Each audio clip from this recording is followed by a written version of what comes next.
What is the perfect movie franchise? Does such a thing truly exist? The License to Watch podcast sets out to answer that age-old question. Join comedians Matt McGregor, Harris McCabe, and Colin Shaw as they dissect your favorite film franchises one movie at a time.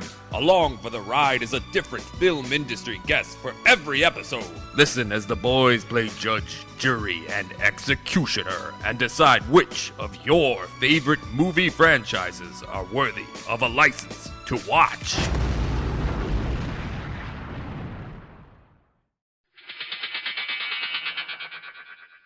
Hello everyone, Screenplay Archaeology host KiramidHead here. Before we get into today's episode, I just want to get some intro stuff out of the way. First things first, we are now part of the Fandom Limb Media podcast network, so I'm going to link their site down below. And that's why you would have just heard a promo for another podcast, because they're another one of the shows on the network. And as per usual, if you like the show and you'd like to know more, you can check out our social media pages on Facebook, Tumblr, Twitter, and even Instagram now. The show also has a Patreon if you're willing to gift money, but you don't really need to if you don't want to. And we also have a Discord server, which you can join if you want to chat with, the group members there. So that link is going to be down below as well. So yeah, sit back, guys, and enjoy the show.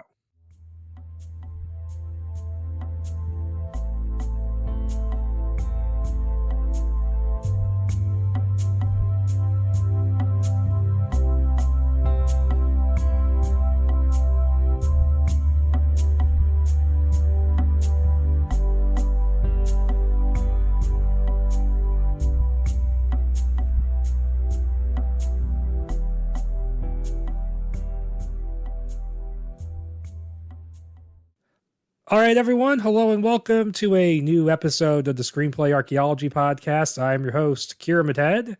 Back again is KtuluJack. Again.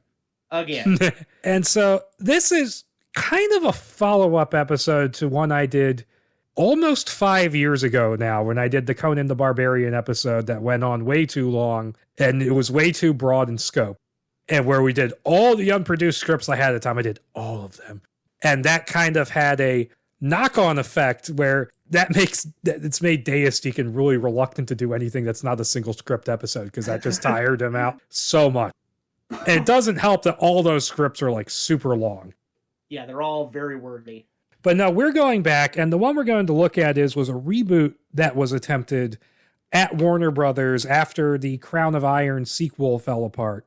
And before Millennium Films ended up with the rights and did the crappy Jason Momoa movie. And it's titled, it's actually titled Conan of Cimmeria, and it's written by Boaz Yawkin, who wrote the Dolph Lundgren Punisher movie, and he directed Remember the Titans, of all things. Yep. And we'll get into some background here. I mean, you probably are better for the background since you literally read like almost all of the stories. Yep. Just recently. And I've read them all multiple times, but I figure I can let you kind of go into it for a bit. Yeah. We spent 2 hours talking before this, and he's still not prepared. Yeah, I don't have my notes in front of me. I read. So it's kind of funny being on this podcast, and it's weird how we've kind of charted. It's kind of weird how we've charted my love of sword and sorcery. Like, we started out and we did He-Man and the Masters of the Universe, and I watched that. I played with the boys Highlander, and Highlander, of course. But it's like there's a through line here where it's like He-Man would lead to my father giving me the Princess of Mars books, because he knew that I liked He-Man and he knew I liked monsters and all of that. And then from there I kind of discovered Conan. So since I've been on this podcast, it's been a really fun trip down memory lane for me. And I've never read all of the Conan books. I've tried a couple of times. And I get distracted. And another way I look at it is Howard's been dead for almost 100 years, so we're not going to get any more of his books. So I've never really been in a big hurry to blow through them all. Yeah, and with all and it's really his stuff that's the most worth the reading. With all the pastiche books, no human being alive has the time to read all of those, especially when you get into the Age of Conan novels.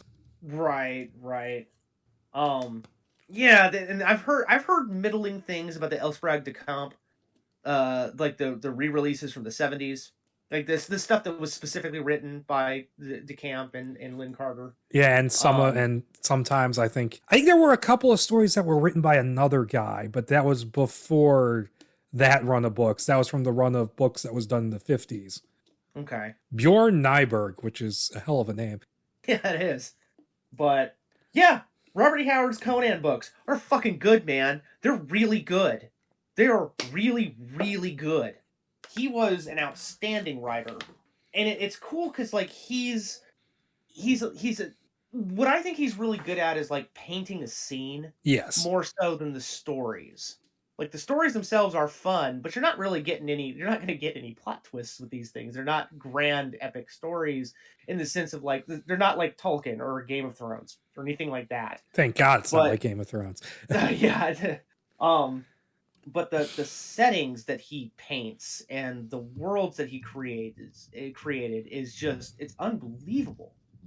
And they're just so much fun. And it sucks that like Conan is a character who was sort of, how do I put this? Exploited. Sort of exploited, but like kind of recreated in the 80s. Because of the Schwarzenegger movie, because of like the Italian filmmakers after the Schwarzenegger movie came out. Yeah. So they kind of remade him. Like the general zeitgeist of Conan is that he's very like, meat-headed idiot barbarian who just kills. And it's like, no. Which is weird because he's not even like that in the movie. No, he's not. Like he's well-read. Maybe Destroyer, but... Right, but in the Milius draft, or in the Milius version, he's reading scrolls and learning how to read and write, and learning he's basically doing Art of War type stuff. He's a smart guy. But yeah, no. I have a 3-volume set Conan books. I have it too. Yeah, I have that and a whole bunch of other ones that Del Rey put out. Okay. So I've blown through I've read the first one called The Coming of Conan the Sumerian, which is basically all of the early adventures and all of the short stories. Yes. And I've read half of The Bloody Crown of Conan, which is novellas basically. Yeah. The People of the Black Circle, The Hour of the Dragon, and The Witch Shall Be Born. Yes, and then Conquering Sword is short stories again, but they tend to be longer short stories. Okay. So yeah, which ones are your favorite stories? Yeah, I mean, I'd say they're mostly all good. I mean, there's that run it's mainly in the Coming of Conan volume where it's where you get all the middle era stories where it's the same formula over and over again. Yeah, there's one too many pirate stories, I feel. And there's a lot of there's another pirate story coming in the Conquering Sword volume. But okay. But there was that formula he kind of fell into because he was writing for a living, and he needed to get, if you got to cover him, you got on the cover of Weird Tales, you got more money. So he kind of falls into this formula where it's Conan and a girl. They find some ruins or a lost civilization, and they wander around. Stuff happens, and then they deal with whatever the threat is, and then they leave. And that's 3 or 4 different... There's some where the stories are almost identical in the beats. Iron Shadows in the Moon and The Devil in Iron are almost exactly the same story. Yes. But they're still mostly really well written. The only one I would say I don't like at all is Veil of Lost Women. And that's partly because of the racism and partly because when you read about the inspiration for that story, he basically just took a Texas tall tale and put it in the Hyborian Age and subbed in black people for Native Americans. Yep. And it's just kind of a lazy story, and then a weird giant moth monster shows up at the end. Yep. You can tell he was best friends with H.P. Lovecraft. Oh yeah, they were strong friends. They corresponded a lot, and his work is in the same universe as Lovecraft. Yeah. Yeah, I think the Book of Skelos shows up in one of the Lovecraft books. Oh, in Shadow Out of Time, they directly reference the Sumerians. Oh, nice. Okay. Yeah. And but no, my favorite, Tower of the Elephant is one everybody loves. Yeah. I mean, there's a lot. Queen of the Black Coast is, of course, great. People of the Black Circle is amazing, and that is a movie. That by itself could be a movie. Heck, you could fucking make it a co-production of Bollywood, get some Indian actors in there because it's essentially set in India. Right. Yeah, I was surprised by that one. I was like, oh, okay, this is good. That one is a movie. Hour of the Dragon is really good. That's like the only novel-length story. But you can tell that like when he was writing it, he was drawing from the other stories and putting plot elements in there and kind of mishmashing them into a whole. But it's still really good. Yeah. But my favorite is probably Beyond the Black River, which is just the most no bullshit action oriented story of the bunch, where he has to go over the Black River into Pictland to assassinate a guy. And there's like a swamp demon. There's like an invasion of the Picts coming over the border. And it's probably the most succinct description of Howard's theme of barbarism versus civilization. Okay. And it ends with this random side character discussing the fact that, like, you know, about how barbarism is the natural state of mankind. Nice. And it's not being treated as like it's this big positive thing to be barbaric. It's just treated as like that's the way it is. Also, he puts a self-insert character in there and kills him off, which was interesting. They're all worth reading at least once. Even Veil of Lost Women, which is like whatever. It's the nicest thing about Veil of Lost Women, it's like, in my book, it's like 4 pages. Yeah, it's like 4 pages, and it has like the most nudity in the illustrations. Yeah, it's true. And the moth monster drawing looks really cool. Yeah, it doesn't look anything like it does in the book, but no. It's neat. It's Manta Ray monster, I think, in the book. No, my 3 favorites, I've got the 3 that kind of stands from what I've read so far. I have not read... what was it called? Through the Black River? Beyond the Black River. Beyond the Black River. Which I keep slipping. I keep now that I've seen Beyond the Black Rainbow, I tend to slip up and mix the 2 titles together. Damn you, Panos. Damn you. No, my 3 favorite are my favorite one is Scarlet Citadel. That one is just great. Unbelievable. Yeah.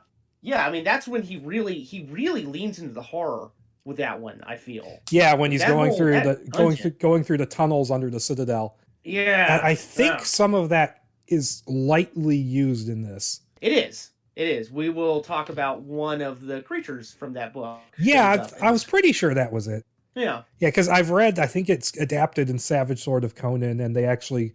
Admittedly, a lot of the monster designs in the Marvel comics are not great looking, but... Yeah. But it was a cool little scene. It's still a creepy scene the way it's drawn. Yeah, I mean the whole that whole story is unbelievable. And like the way he meets I can't think what the name of the good air quotes is it good Pelias? wizard. Yes, it's Pelias. Because the bad guy is Sothalanti. Right. He's like Pelias is basically he's like trapped on the ground. He's like paralyzed at the floor, and there's like a root system growing into him. It's like a plant is like sucking on him. Yeah. It's like Plant 42 from Resident Evil. Yeah, basically. Yeah. And they use that actually ended up getting somewhat adapted into the Charles Pogue draft of Conan the Destroyer. Not Destroyer, the Conqueror. Conan, the one that would eventually become Cole. Sadly. Yeah. Which was rewritten by Don Mancini.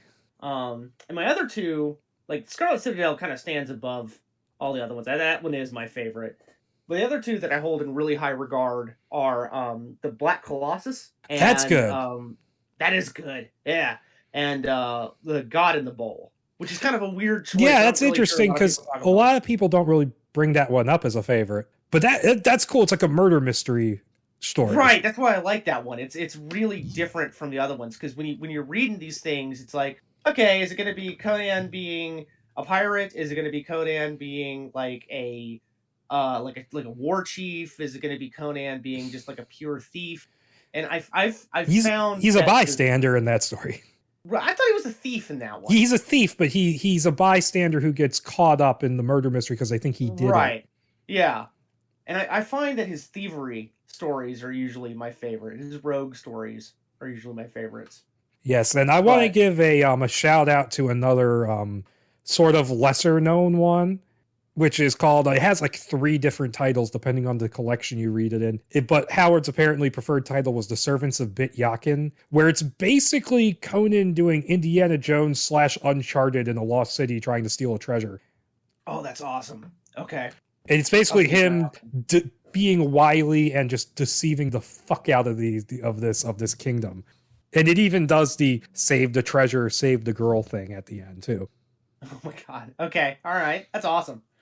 But it's also called the Teeth of Gwalar and the Jewels of Gwalar because apparently Weird Tales would just randomly change the titles sometimes. Okay. All right. Like, for example, Iron Shadows in the Moon became Shadows in the Moonlight, which is not as good of a title. No, I like Iron Shadows in the Moon. Yeah, and Zuthal of the Dusk became The Slithering Shadow. Okay. That was a weird one, too. Yeah, that's the one with the weird fucking frog Lovecraftian monster at the end that almost kills Conan.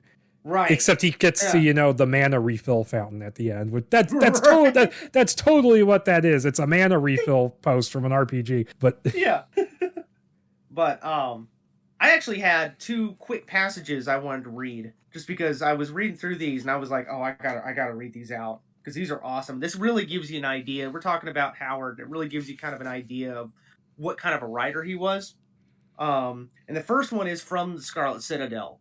And it's towards the end of the story. It's when Conan shows back up and is in the act of killing a king. He was currently it's one of the ones where he is currently king, and he is deposed during the story. And the story is about him going back to the city and taking out the false king. Yes. And when he shows up on the back of a manta ray, I want to say, and jumps down and fights this guy. And while they're fighting, he's backing him up to the edge of this tower, and he finally grabs the false king. And while he's holding him, he says, "Take your plots to hell with you," he roared. And like a sack of salt, he hurled the Prince of Pelia far out, to fall through empty space for 150 feet. The people gave back as the body came hurtling down to smash on the marble pave, battering blood and brains, and lie crushed in its splintered armor like a mangled beetle. Yeah, that's great. And I completely whiffed on mentioning another one of my favorites, which is Rogues in the House. Which Rogues in the House is great. It's also what's so great about it is that he apparently did just like a couple of minor revisions on it, and you can tell, but it's still great. Yeah, and plus that image of him fighting the ape is just that's iconic. It's got turned into a terrible scene in Conan the Destroyer. We don't talk about that. Yeah, but no, that's one of my favorites. And speaking of Destroyer, you love the Scarlet Citadel. Did you pick up on like the reference to Dagoth? Yeah. Yeah, it's that one line in Scarlet Citadel was the entire inspiration for what became Conan the Destroyer. Was that reference to Dagoth Hill becomes Dagoth Peak in the Roy Thomas script that then just becomes, Dagoth chilling in the hallway in Conan the Destroyer. Right. I got one more passage here, just one more short paragraph, and this one is from the Queen of the Black Coast. Oh, yes, lovely story. And this is like one of his more especially the end of the paragraph is one of his more famous little quotes. And this one's a pirate story. Conan finds himself on a pirate ship, captained by the obvious Queen of the Black Coast. And in typical Conan fashion, she immediately falls in love with him. And they fuck right there on the deck. Right there, in front of everybody, in front of all the slaves. And it's the first paragraph of the second chapter. So at this point, they are an item, and they're basically going around and wreaking havoc. Yeah, if I'm not mistaken, there's like a time skip, significant time skip between the first and the second chapter. Yeah. And the name of the ship is the Tigris. So the Tigris ranged the sea, and the black villages shuddered. Tom-toms beat in the night, with a tale that the she-devil of the sea had found a mate, an iron man whose wrath was as that of a wounded lion, and survivors of butchered Stygian ships named Balit with curse, and a white warrior with fierce blue eyes. So the Stygian princes remembered this man long and long, and their memory was a bitter tree, which bore crimson fruit in the years to come. Oh! So good. It's so good. Yes, it's good. It makes me want to go read it right now. Yeah. It's crazy to think that, like, he was, like, Robert E. Howard died when he was 30. And it's like, so he was probably, like, 27 when he wrote that? I believe that was 32 when it came out, so... back 26. 26, yeah. He started writing when he was a teenager. He was writing his early Solomon Kane stuff at a very young age, which is saying something because Solomon Kane is my favorite character of his. But yeah. I need to give the Solomon Kane books a read. I've heard they're very different than Conan. They're more my boss calls them aggressively depressing. So yeah, they tend to be darker and they tend to have more of a horror edge to them too. Okay. But yeah, then, he wrote a bunch of the stuff and then he passed away when he was 30 years old in 1936. 36, yeah, he committed suicide. Yeah. Yeah. And then he kind of went into somewhat obscurity. And he wasn't really found again until... So what came first? Was it the Elsprag de Camp Acer books? It was... The Lancer books, or was it the Marvel comics? It was Sprague de Camp it started in the 50s. It was Gnome Press did compilations in the 50s, and he was involved with that. And then he later on picked it up and did the Ace books, the Lancer and Ace books, which then led to the comics. And the way the comics actually ended up happening is that Marvel actually, there was a poll where they asked what they most wanted their readers, what they most would like in the comic. And then the two biggest ones, they got the most votes were Lord of the Rings and Conan. Huh. And of course they never stood a chance of getting the rights to Lord of the Rings. No. But yeah, well, I mean, it's of the era. I mean, the Frazetta, this was during the era when Frazetta was drawing those covers. So it was huge. Except for what, 4 of them? No, he didn't. He actually didn't do. There was more than 4 that he didn't do. Yeah, it was there was a few that were. I know Conan of the Isles wasn't his because it's way too goofy looking for Frazetta. Right. Actually, I think that's the one he did, but then they stole it. Right? They stole it. Yeah. There's this great story about the last of the Conan books, and it has a really lame cover, and that's because Frazetta was making a painting, and somebody broke into. I don't think it was Frazetta's office, but somebody broke into somebody's office and stole it out of there. So I've always been curious where that friggin' painting is. Like which of the I don't think, probably not any billionaires. I don't know. Do you think Jeff Bezos has it in his office? Probably like a fucking cartel boss or someone has it. Like yeah, unfortunately. It's fucking in El Chapo's vault somewhere. Yeah. Those Frazetta paintings are unbelievable. Oh my god! I actually have the one Conan the Usurper, which is specifically the Scarlet Citadel one, the one where with the snake, which for some reason is crawling between his legs. Which is crawling between his legs and also the wrong color. Yeah, but still, it is such a cool image. It's unbelievable. I've got hanging up in my hallway. I've got the Frazetta Girls print. Of it. Great. There's that. The ones that kind of stick in my mind are that one and the one where he's standing on the pile of bodies.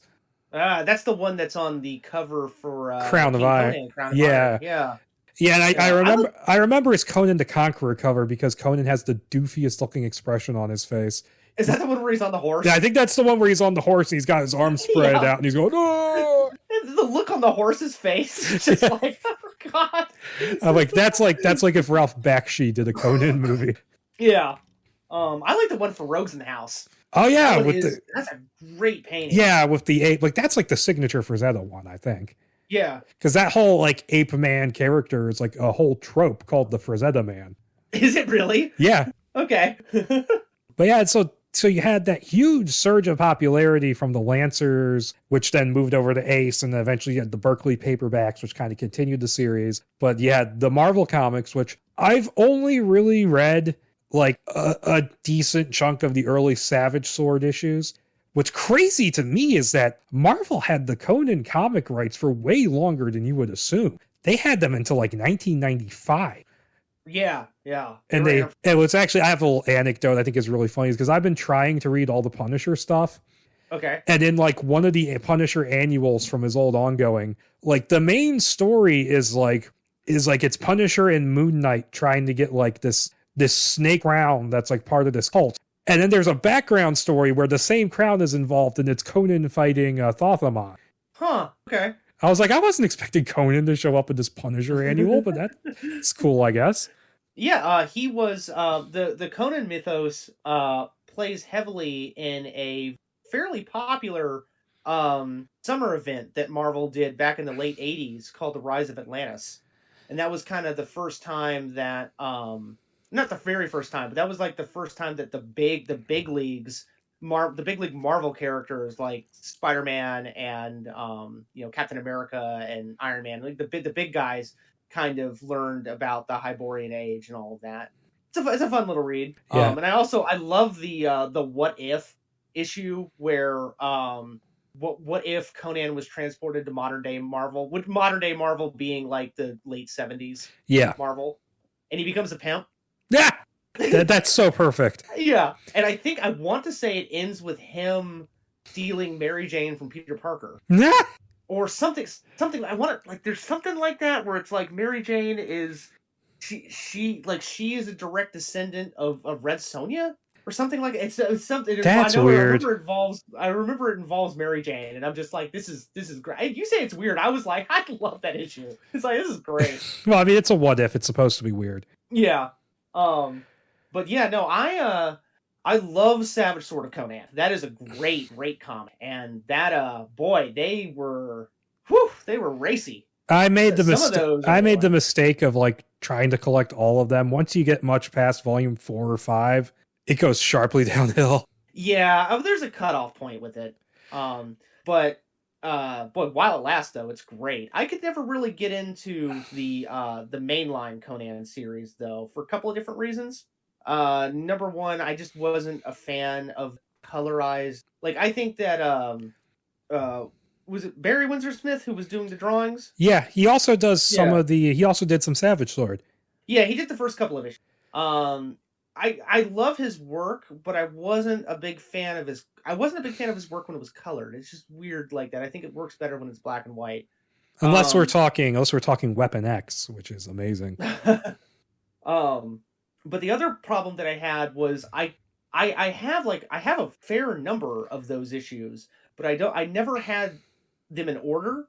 Like I was always missing tons of issues. I'd have like issue, just pulling numbers out of me right now. I'm just saying, like, I've got like, I would have like issue 25, and then I'd have like issue like 38, and then I'd have like issue like 46 and 47, and then I'd have like issue like 70.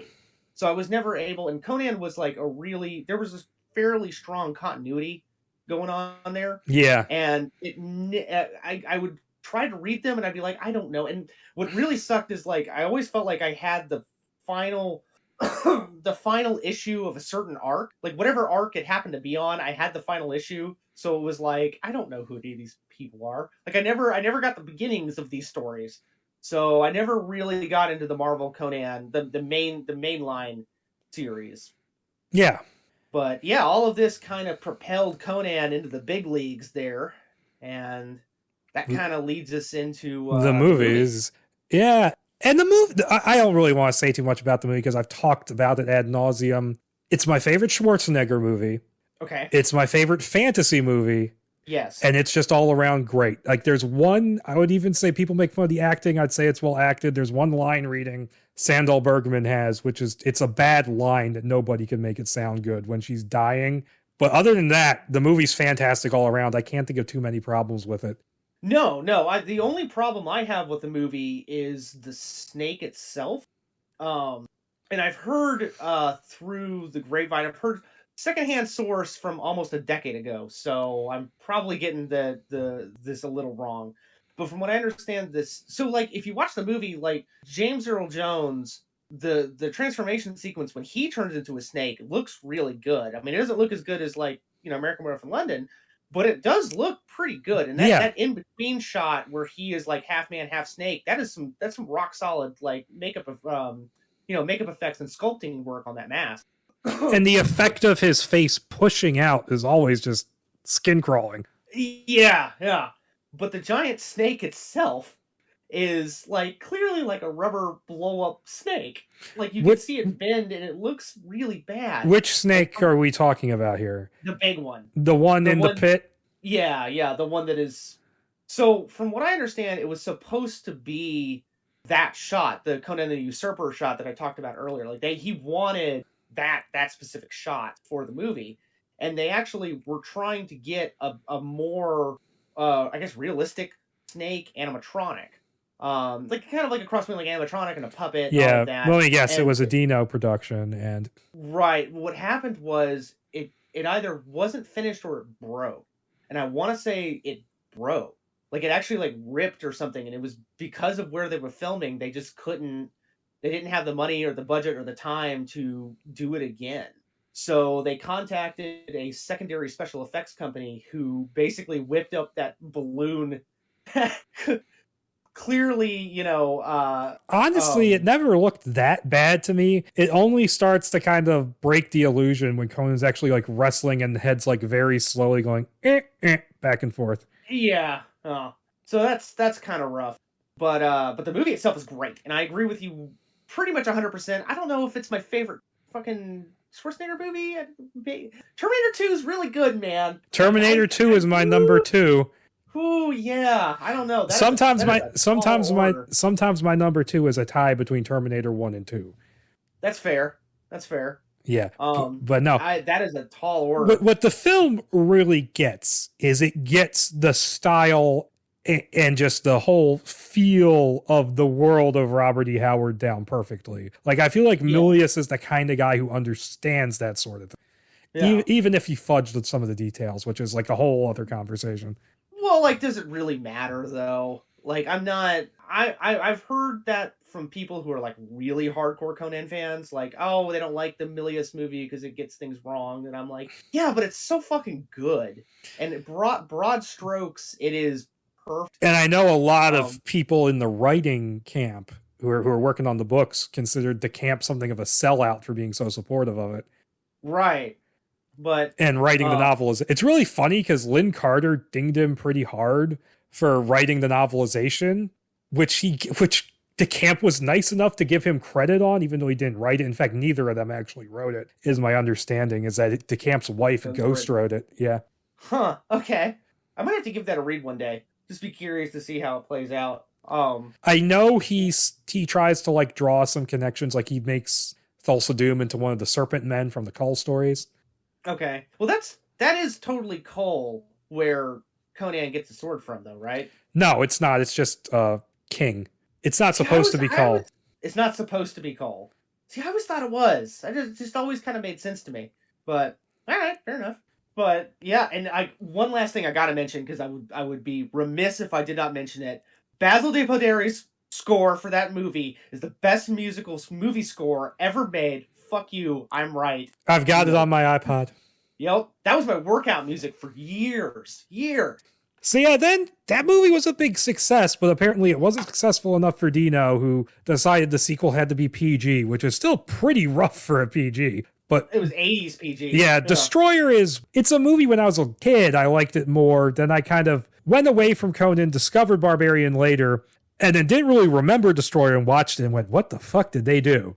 Yeah. But I've kind of eased up on it on the years since. It's a watchable, little entertaining 80s fantasy movie. It's basically a D&D movie. Right. Yeah, it kind of fits right. I think that's my disappointment with it, is that Conan the Barbarian, like, pretty much what you just said. Conan the Barbarian is just it's so good. It's just rock solid movie. And then Destroyer just kind of feels like every other one of those 1980s Italian Barbarian movies, which I love. I unironically love those. Those are my favorite Mystery Science Theater episodes, when they do those from time to time. Tor.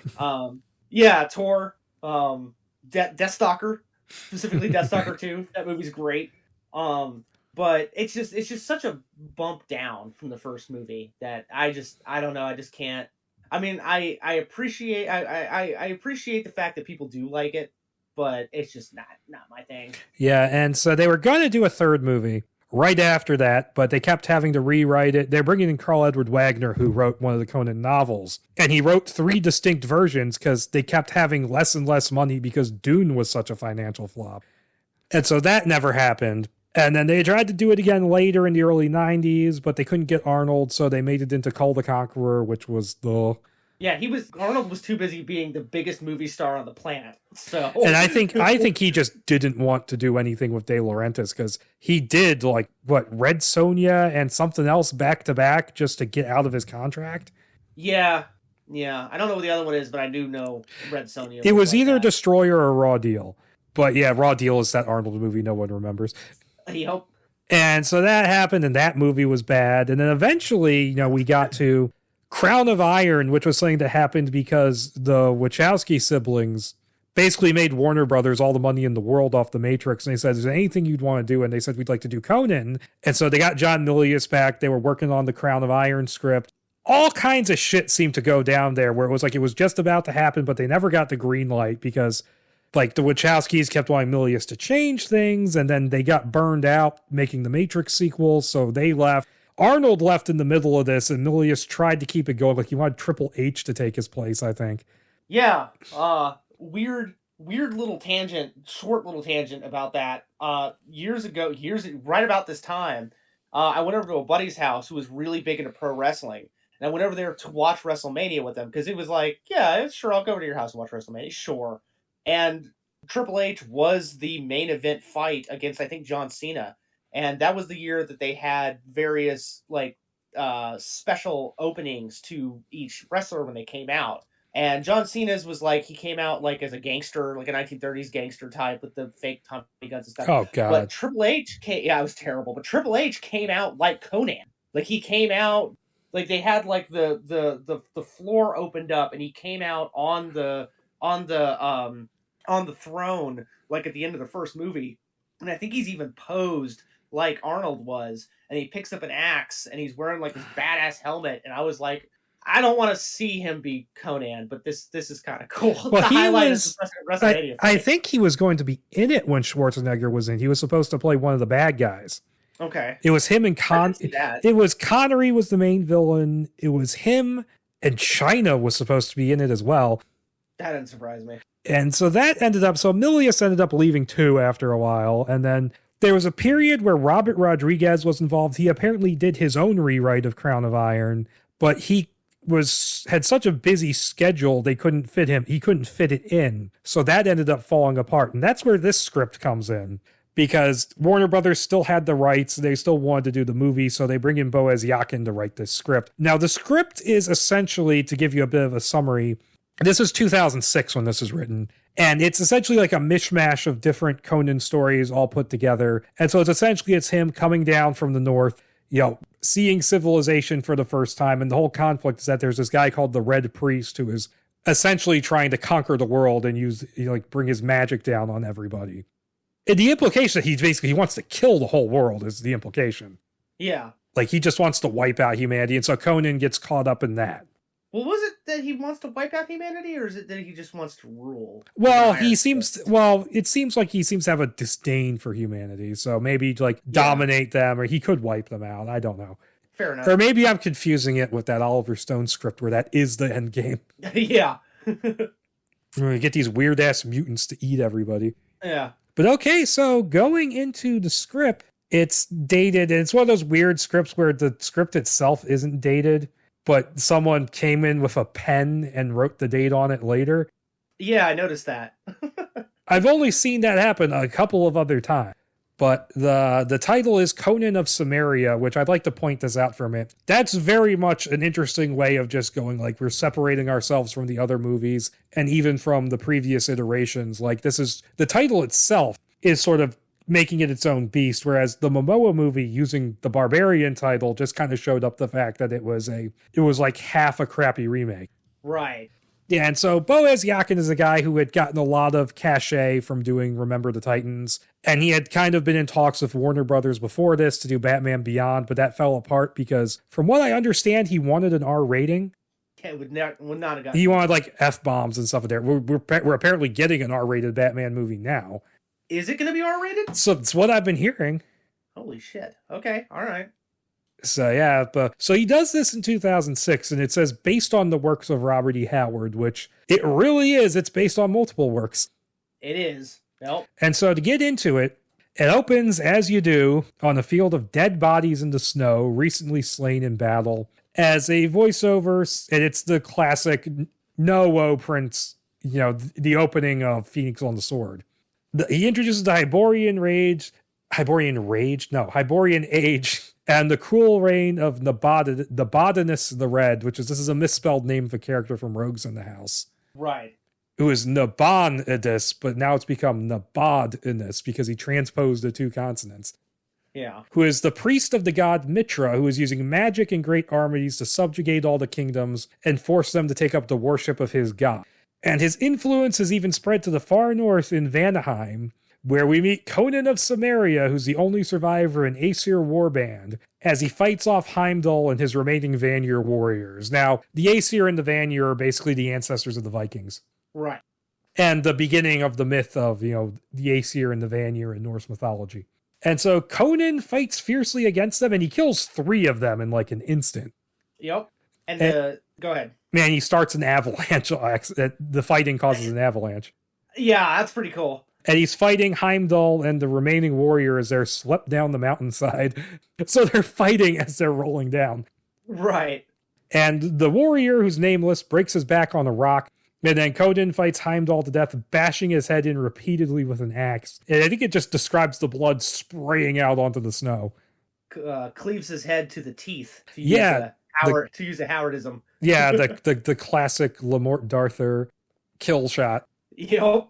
And then the barely conscious Conan then sees a nearly naked young woman, only visible as a silhouette in the sunlight, who laughs and runs away, remaining always out of his grasp. And he manages to grab the filmy veil she's wearing just before she disappears, and he runs into another Vanir patrol who easily capture him. So we're starting right off with the Frost Giant's daughter.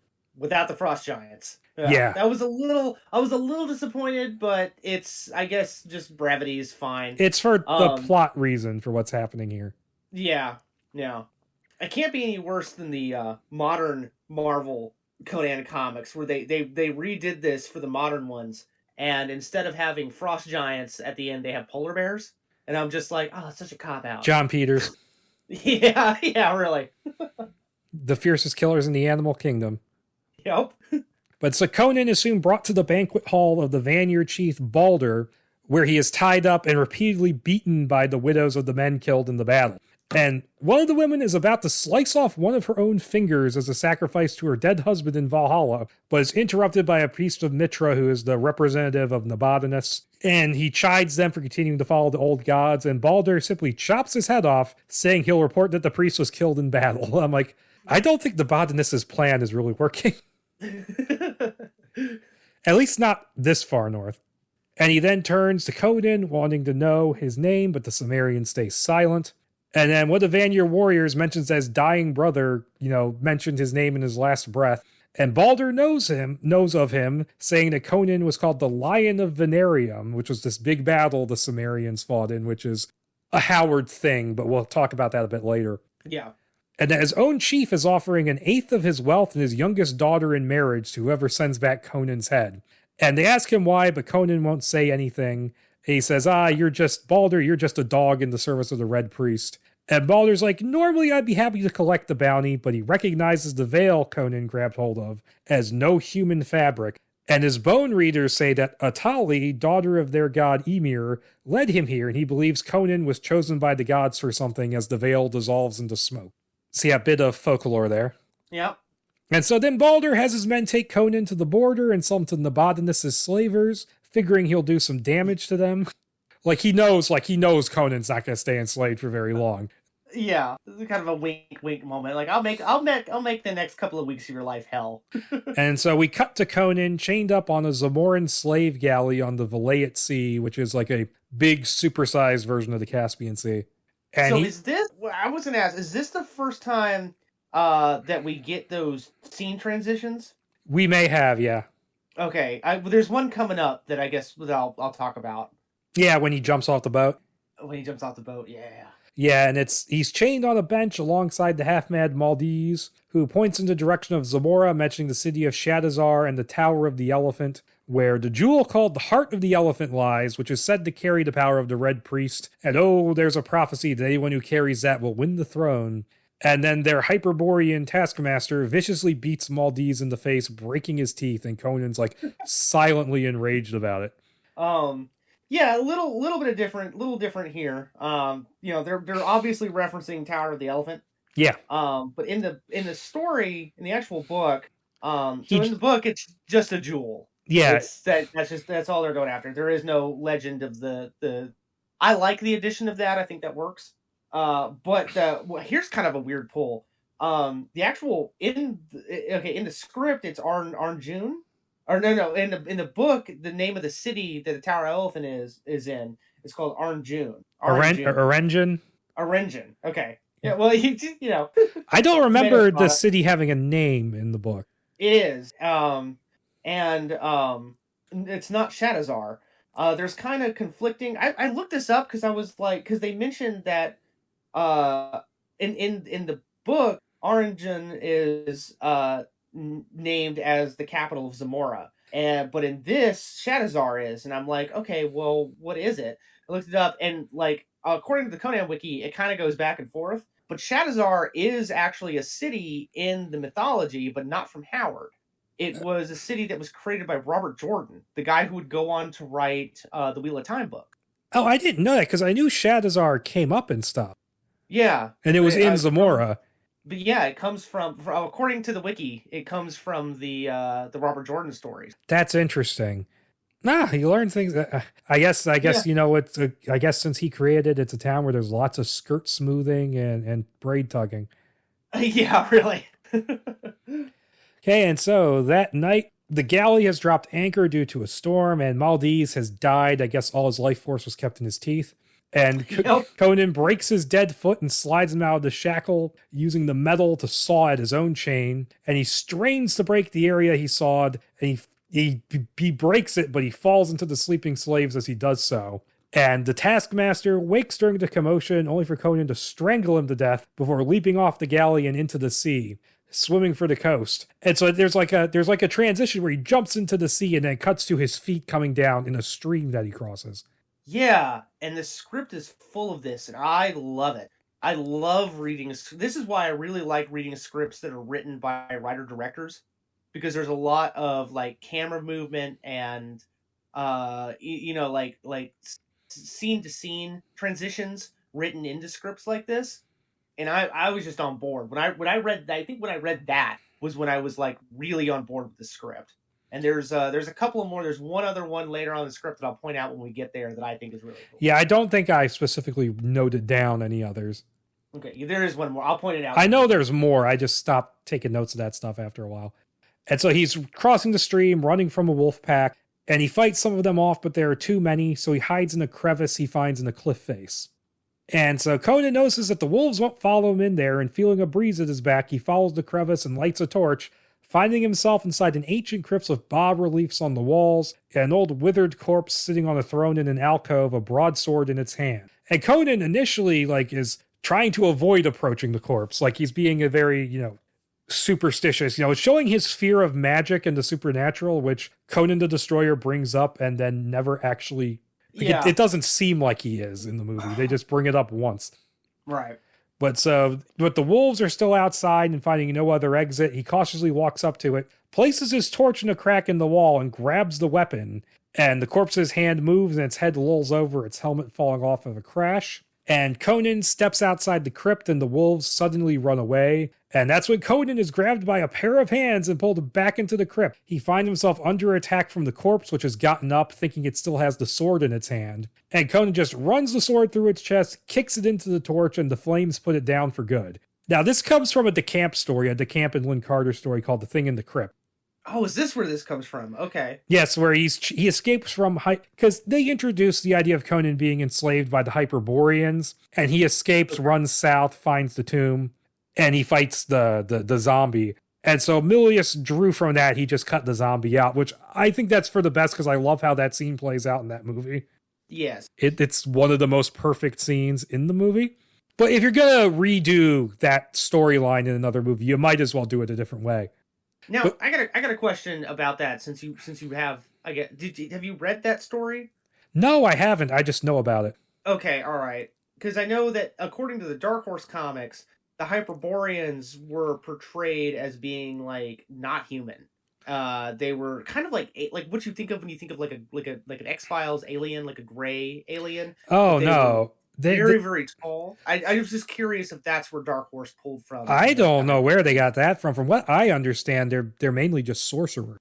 Okay. Because they show him getting captured in Savage Sword. There's a story called Legion of the Dead or something. Right. In Savage Sword where you see him get captured by the Hyperboreans. Okay. And so we get another transition where Conan, he pulls the sword out of the corpse and it cuts to him pulling it out of a deer that he's killed in his butchering. It's specifically a desert deer because he's now in the desert. Yes. And he's cooking it over a campfire, and he's then approached by Olgerd Vladislav, because they left the first L out of the name. Yes. Who he's a character from A Witch Shall Be Born, who managed to sneak up on Conan because he's not used to this. He's not used to the sound of hooves on sand. So that's interesting, showing him that he's not immediately perfect at like every environment he comes to. Right. Yeah. So we're watching him learn, which is kind of neat. Yeah. And so he's joined by 5 of his Zwagir raiders who were hidden nearby. Now, Olgerd and the Zwagir raiders, they're like a big part of A Witch Shall Be Born. And they're kind of in the Stone script, but Olgerd's name is changed. And you can tell that was a revision because there's one instance where his name is still Olgerd, and Stone must have missed it between cocaine binges. But he's the guy who kills Conan's father in that version. Oh, okay. And outnumbered, Conan is forced to hand over the sword to Olgerd, who remarks that it appears to be the sword of Tammuz, the first king of Zamora, who received it as a gift from Kull of Atlantis in ages past. So yeah, nice little tie-in there. Yeah, and Tammuz might be based on Tammuz, just with 2 M's. From Babylonian mythology. Yeah, and he's also a lesser god originating from the Marvel comics. Oh, okay. Time. So, and in that one, there's like this weird. I was reading the wiki on that one, and like it's kind of weird. Like he was kind of involved with Kull a little bit, but it seems to me like it was kind of reversed, where Kull gave him, like in this one he was just a king and presumably immortal, and Kull gave him a sword, whereas in the Marvel comics I think it was the other way around, where Kull received the sword from a god. Okay, yeah, that's not in any of the original stories. No. So just another one of those. Like, the script is full of them, just weird pulls. Yeah. So hey, cool. And so Jabal, who is Olgerd's second in command, wants to kill Conan, but Olgerd is like, I'm impressed by this guy, and he gives him a chance to live, saying that Shadazar lies east across the desert of broken gods, and rides off, taking the sword with him. That is an interesting twist, that he gets the sword and then immediately loses it. Yeah. And so Conan crosses the desert, named so for the toppled over statues present. So very Middle Earth. Yeah. Or Outworld from the Mortal Kombat movie. Yeah, a little bit. And he first finds 2 lines of X-shaped stakes on which the corpses of crucified men have been left for the vultures, so we know where this is going. And then Shadazar itself. And 2 guards try to stop Conan from entering the city, and this part just made me think of the Scorpion King for some reason.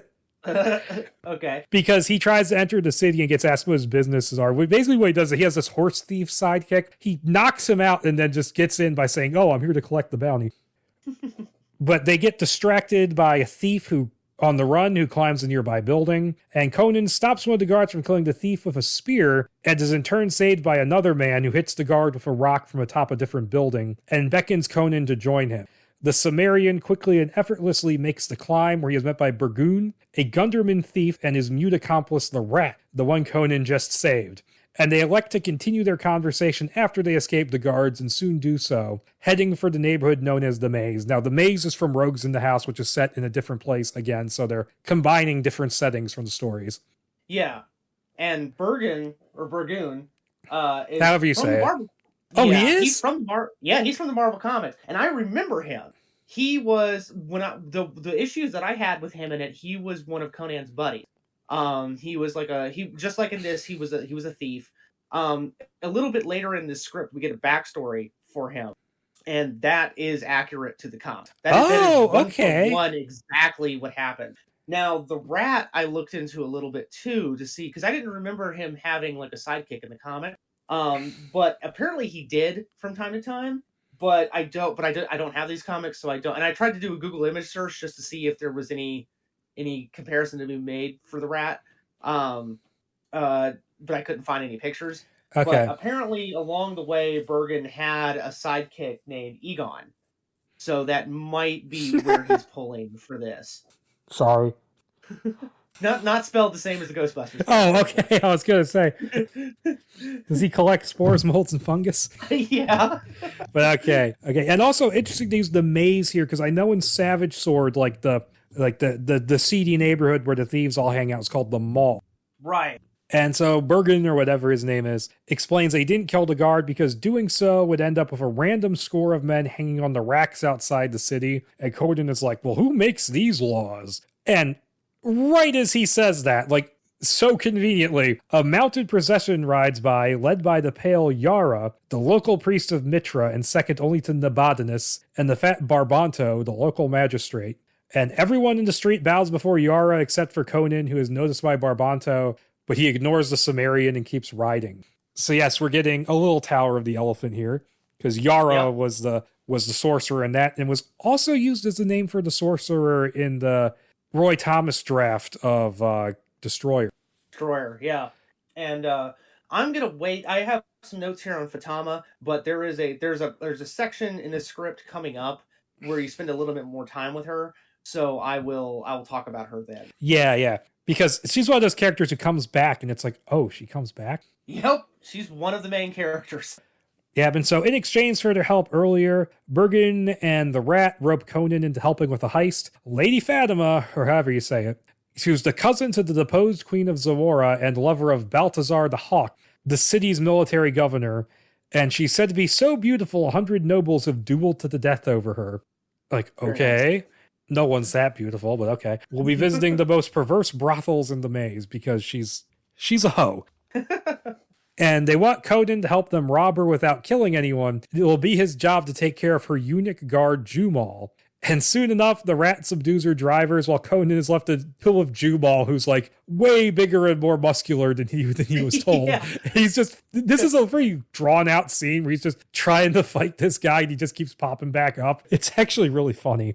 Yeah, well, I love how they set it up where, like, he's on a horse, right? Yeah. And Conan's like, he got a sword and everything. He's like, all right, let's do this. And he gets off the horse, and the way that, like, the scene is kind of shot in the script is, like, he gets off the horse, but he doesn't get any shorter when he gets off the horse.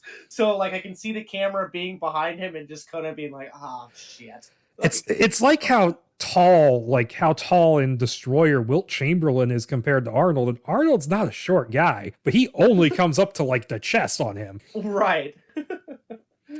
And they basically, and so the veiled Fatima hands over her gold to Burgoon, who along with the rat, they just leave Conan to fight Jumal. Yep, they take off.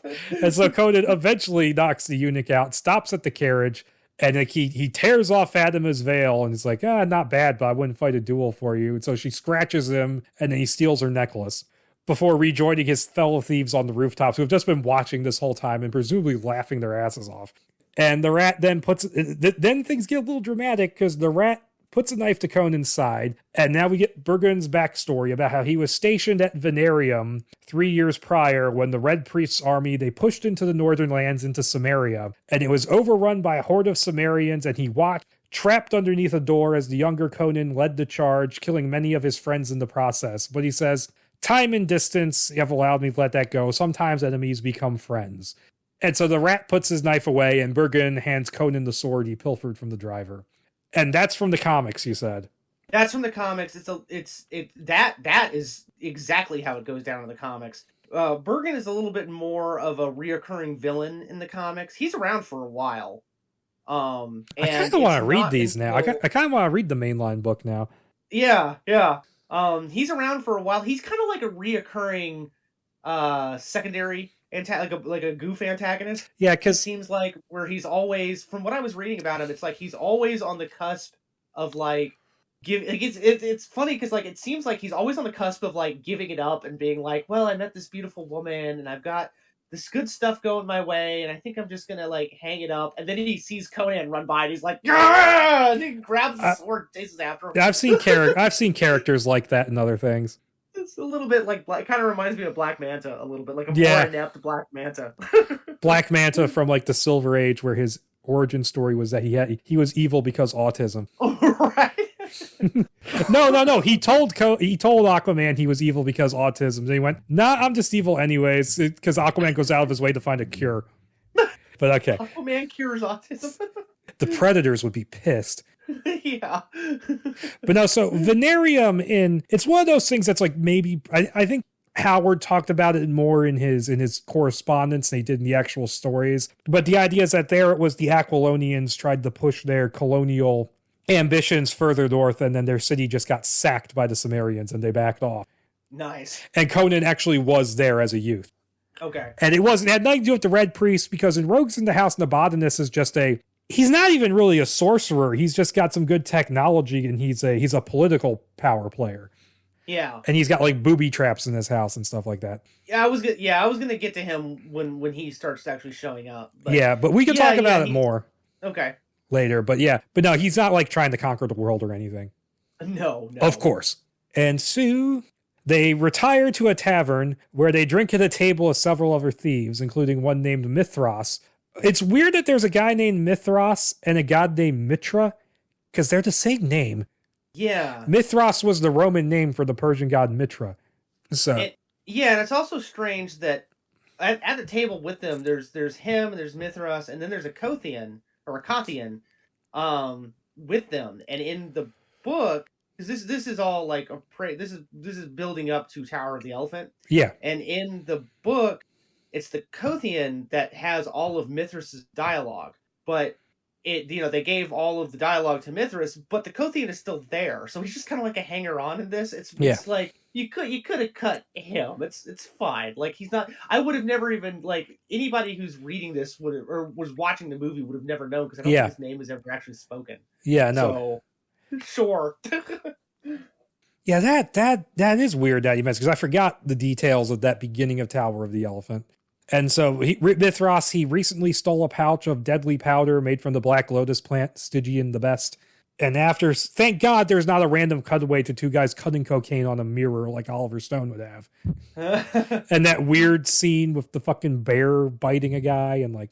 Yeah. Well, I will say, though, that they're having a conversation, and he actually does the line that's very similar to the 82 movie, where he talks about from like breathing, like he's a cruel and uncaring god. Yeah. Excuse me.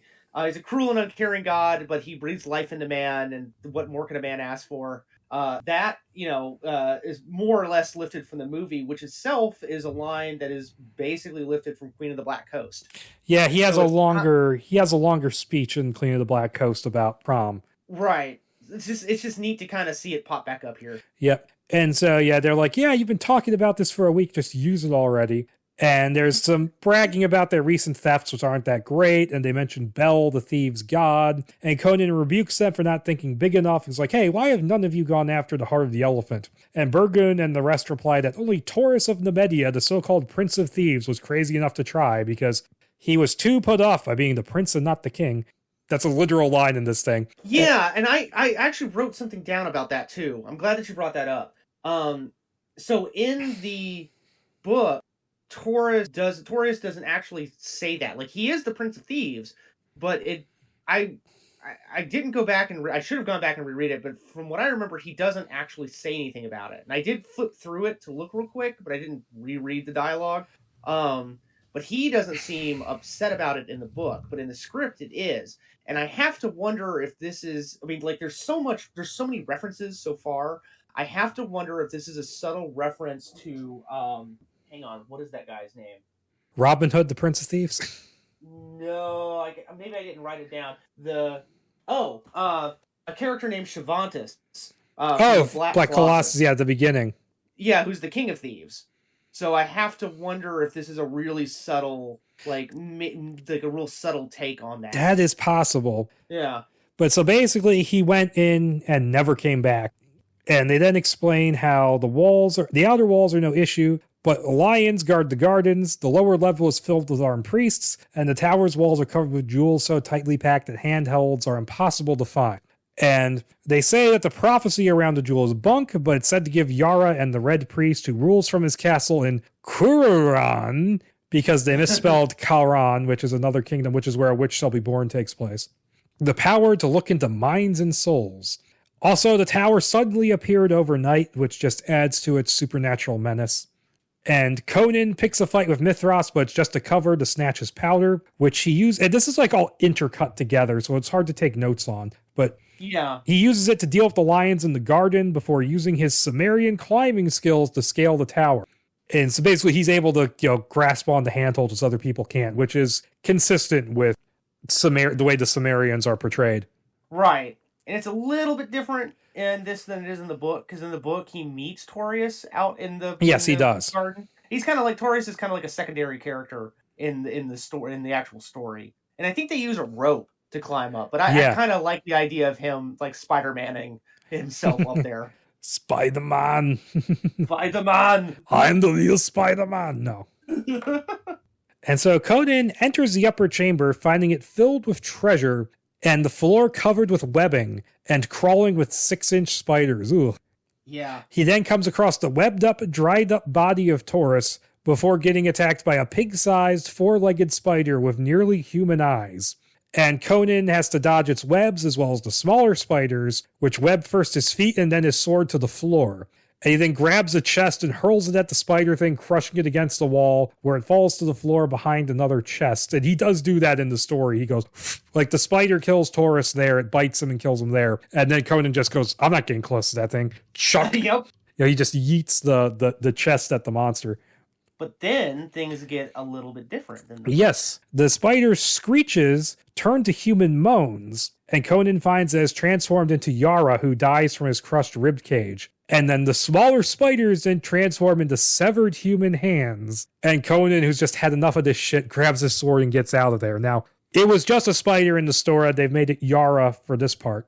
Yeah, I'm good with all of that. As a matter of fact, I'm more than good with that. Yeah, I'm fine with it. This is heavy metal as fuck. I love that. That was a crazy twist. The freaking hands. Yeah. I'm like, this is cool. Okay. And he soon enters a dark chamber with mystical incantations carved on the walls and racks with torture devices hanging on them. And Conan is soon called out to by Yag-Kosha, a humanoid alien being with an elephant-like head, but it says it doesn't have the ears and has 4 tusks, who at first mistakes him for Yara before smelling him more closely. And the blind being is scarred from torture and shackled to a chair, and smells both the blood of Yara and the scent of the old gods on Conan, deducing that they chose him to come here. He's like, I wouldn't do anything for no gods. And they said, but they recognized your nature and knew that you would be the kind to come here and do this. Basically, his nature would draw him to the tower. And so Yag-Kosha tells his story, and this is, aside from 1 or 2 things, almost beat for beat from Tower of the Elephant. And it kind of goes into his eye and transitions to the blackness of space, where we get this story that how long ago he and his brother were exiled from their world after challenging their king and failing. They flew through the cosmos on wings, which is very Lovecraft.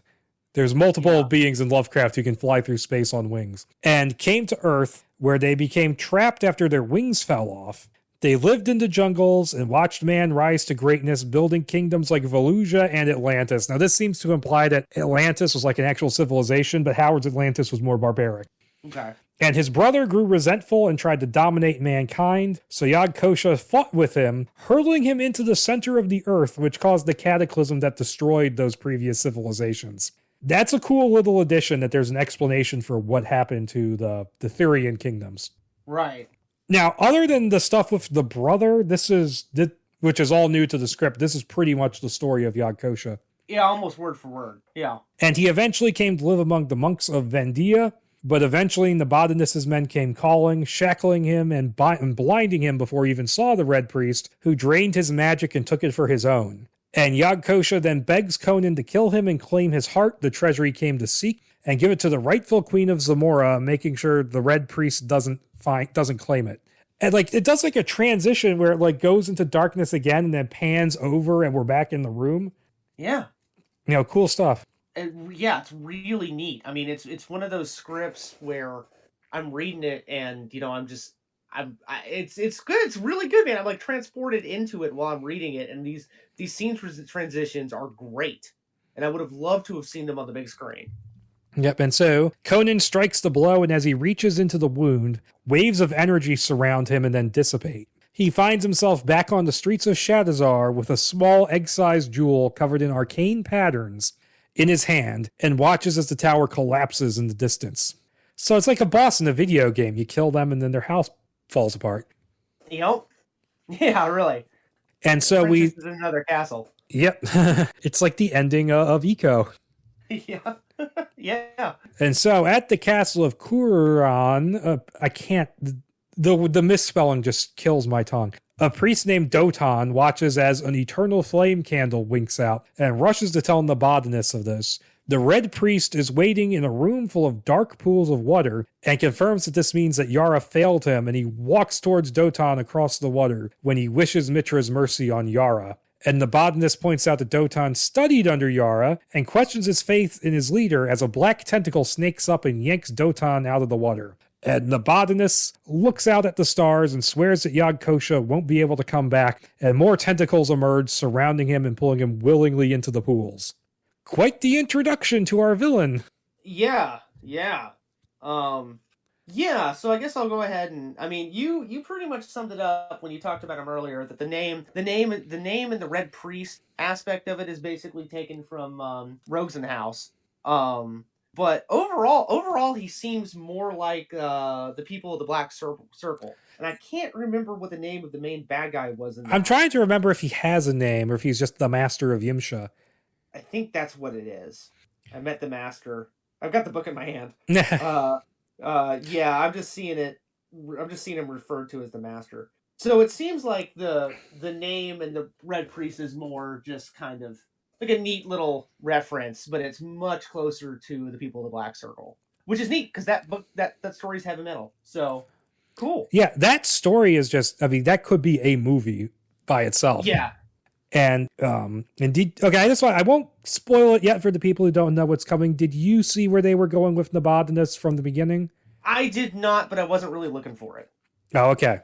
And the next morning, the city guards are searching for Conan in the heart because, you know, the rumors run around, causing chaos in the maze. Conan is back at the tavern, meeting with Bergen, who admits that he underestimated the Sumerian. He offers him a farewell toast before asking what led him to leave Cimmeria, as his people are not known for being curious. And Conan tells him that his chief ordered him not to attack Venarium, but he told his men the opposite and sacked the fort anyways. So yeah, that's Conan for you. Yep. And Bergen then offers Conan one last gift, pointing the way to the queen.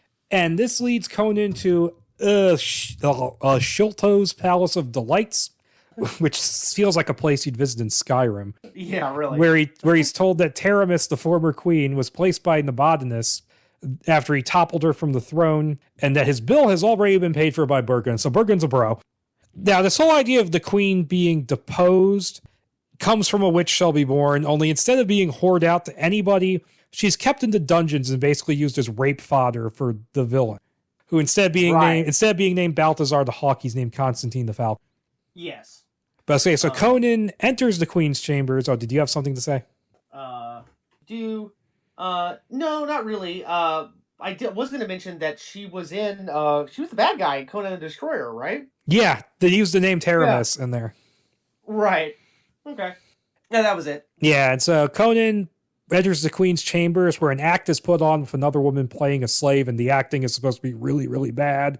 Right. And Conan just laughs it off and rebukes Taramis for accepting this fate, something no Sumerian woman would submit to. And she responds by saying that the power of the Red Priest keeps her from leaving. And we learned that the two of them had been lovers, only something happened between them, which we don't find out really what it is until later, which is how she ended up here. And Conan hears people approaching from outside and turns away from Taramis's offer, even as she grabs his arm. He's unarmed, having handed his sword over to Shilto, and we see him reaching into his pouch for the heart before the guards pour in. And Conan tries to take Taramis with him, but she starts drowning in the open air when she crosses the threshold, so he has to let go of her, so that's the spell that keeps her in there. And he then starts fighting off the guards, but Taramis drugged him with her fingernails by scratching his arm, and he soon passes out, only to wake up seated in a chair in Barbanto's office, and thankfully this does not turn into Serpent in the Rainbow. For anyone out there who gets that reference. I get that reference. Oh boy. I was going to mention, number one, I think that her not being able to leave her room, like by drowning, and like the way that he sets it up, like visually, ooh, that'd have been cool. Doesn't she float up into the air like she's underwater? Yeah. And I can imagine like her hair and her gown floating up. Also, I'm gonna throw this out real quick because maybe I'm just thick, but when I was reading this the first time through, so you mentioned that she has like a little helper with her. Yeah. So I totally get now that was supposed to be like, that's just another like prostitute or whatever, just to kind of set the scene, I guess, for paying customers. But when I'm reading this, I thought they were totally doing like the Keira Knightley Padme. Oh god. Like I know, I was like, so I'm like, so he's gonna turn to the other woman and be all like, I can address her as the queen, right? And it didn't happen, and I was like, oh yeah, okay. Okay, so the magistrate assures Conan he's in no danger, as he doesn't believe a single wild hillman could have stolen the heart, which is also no longer on his person, and is instead blaming it on the Zwagir raiders because they're just an easy scapegoat. And he offers Conan his sword back and says he wants him to move up in the world. And this kind of starts a sequence that goes on a little too long of Conan kind of hanging out with the aristocracy. This gets wild. All right, buckle up, everybody. And so he takes Conan to an orgy/banquet attended by the nobility of Shadazar, where you've got purging, debauchery, wild sex games going on, where there's like this one servant girl who's like engaging in like beatings. Yeah, do you want to read that bit? Which bit specifically? What page are we looking at? Hang on. We're around page 60, I think. Yeah, hang on. I got it right here. It's just so like, I'm reading this and I'm like, what the fuck? Okay. I think I found it. Oh, I got it. Cut to a knife bring, so there's a misspelling, bring drawn across the throat of a squealing pig. Blood pours from the wound into an ornate bowl being held beneath the animal's head. A flask is dipped into the bowl, then raised to the lips of a heavily painted nobleman, who guzzles down the warm fluid with relish. Wide on the banquet hall of the governor's palace, a week-old bacchanalia is in progress. The nobility of Shadazar cram the smoke-filled chamber, being served huge platefuls of meat by near-naked slaves, while decadent entertainments are enacted for their pleasure in every corner of the room. The camera booms down to reveal Conan and Barbanto making their way through the sweltering throng. I almost read that as thong. Barbanto tosses out greetings this way and that as Conan takes in the sight of a nobleman retching into a golden bowl being held by a slave, who then offers the bowl to the next nobleman, who sticks his finger down his throat. Barbanto to Conan, they've been at it for days. Wow. Yeah. And then there's the bit a little bit later on where a crowd of women laugh. The young noblewoman turns and throws her drink in the face of another nobleman. The first one slaps her across the face, then shoves her down to the floor. Conan starts forward, but Barbanto puts puts a hand on his arm, making an expression that reads, "No, you don't get it." And Conan realizes the young noblewoman is laughing as the nobleman beats her across the floor, then throws off his belt and falls on top of her, taking her right there to the cheering of the crowd. Several slaves carry over a huge waving sheet and let it float down upon the grappling pair. A few more noblemen throw off their belts and clamber under the undulating fabric to join in. What? And what happens right after that is Conan takes a step back, then bumps into what feels like a wall and turns around to face Jumal, the giant he fought in the alley. That's a moment that happens in Destroyer where he's drunk and he walks face first into Wilt Chamberlain. Also, there's some dialogue earlier where a noble's like, "In Mitra's name, the stink, what manner of brutes are you dragging in off the streets, magistrate?" Barbanto places himself between Conan and the noble, smiling. "Civilized men are more discourteous than savages because they know they can be impolite without having their skulls split as a general thing," which is a direct quote from Tower of the Elephant. Yeah. Which is sort of sums up Howard's themes in just a sentence. Yep. So this is pure insanity. And they never would have been able to film this. No. I mean, unless it was maybe Paul Verhoeven directing, but he had left Hollywood I don't know. This is the same year as 300. So, I don't know. 300 was 2007, I thought. Was it? Okay, well, this is right around 300. Then. Well, I think it might have been able to get away with it. I think it premiered at like a film festival in 2006, but it came out generally in 07, I think. Right. We hadn't had like a audience reception yet. But I don't know, man. I think I mean, clearly the movie didn't get made, but like I would have been down to watch it though. This would have been shocking to see in theaters. Yeah, it's just like, okay, now suddenly we're in a French movie. Yeah, really. We're now in full on Marquis de Sade territory. Really? Yeah.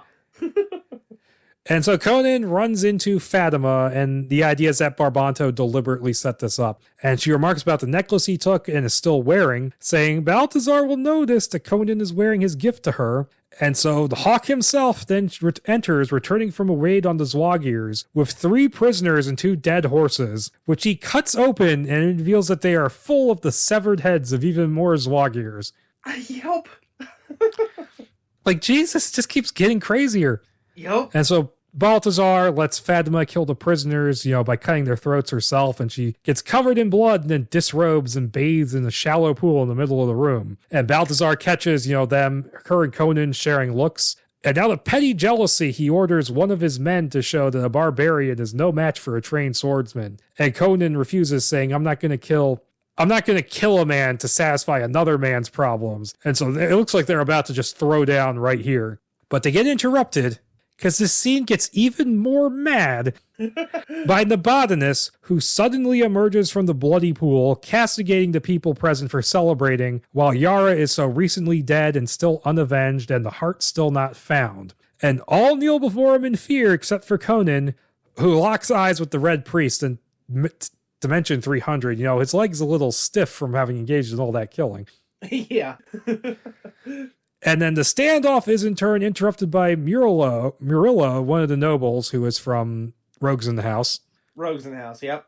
Who, along with 4 co-conspirators, denounces Nabonidus and declare their loyalty to Queen Taramis. And they move in to kill him, but the Red Priest does this move a couple times where he somehow gets their sword in his hand.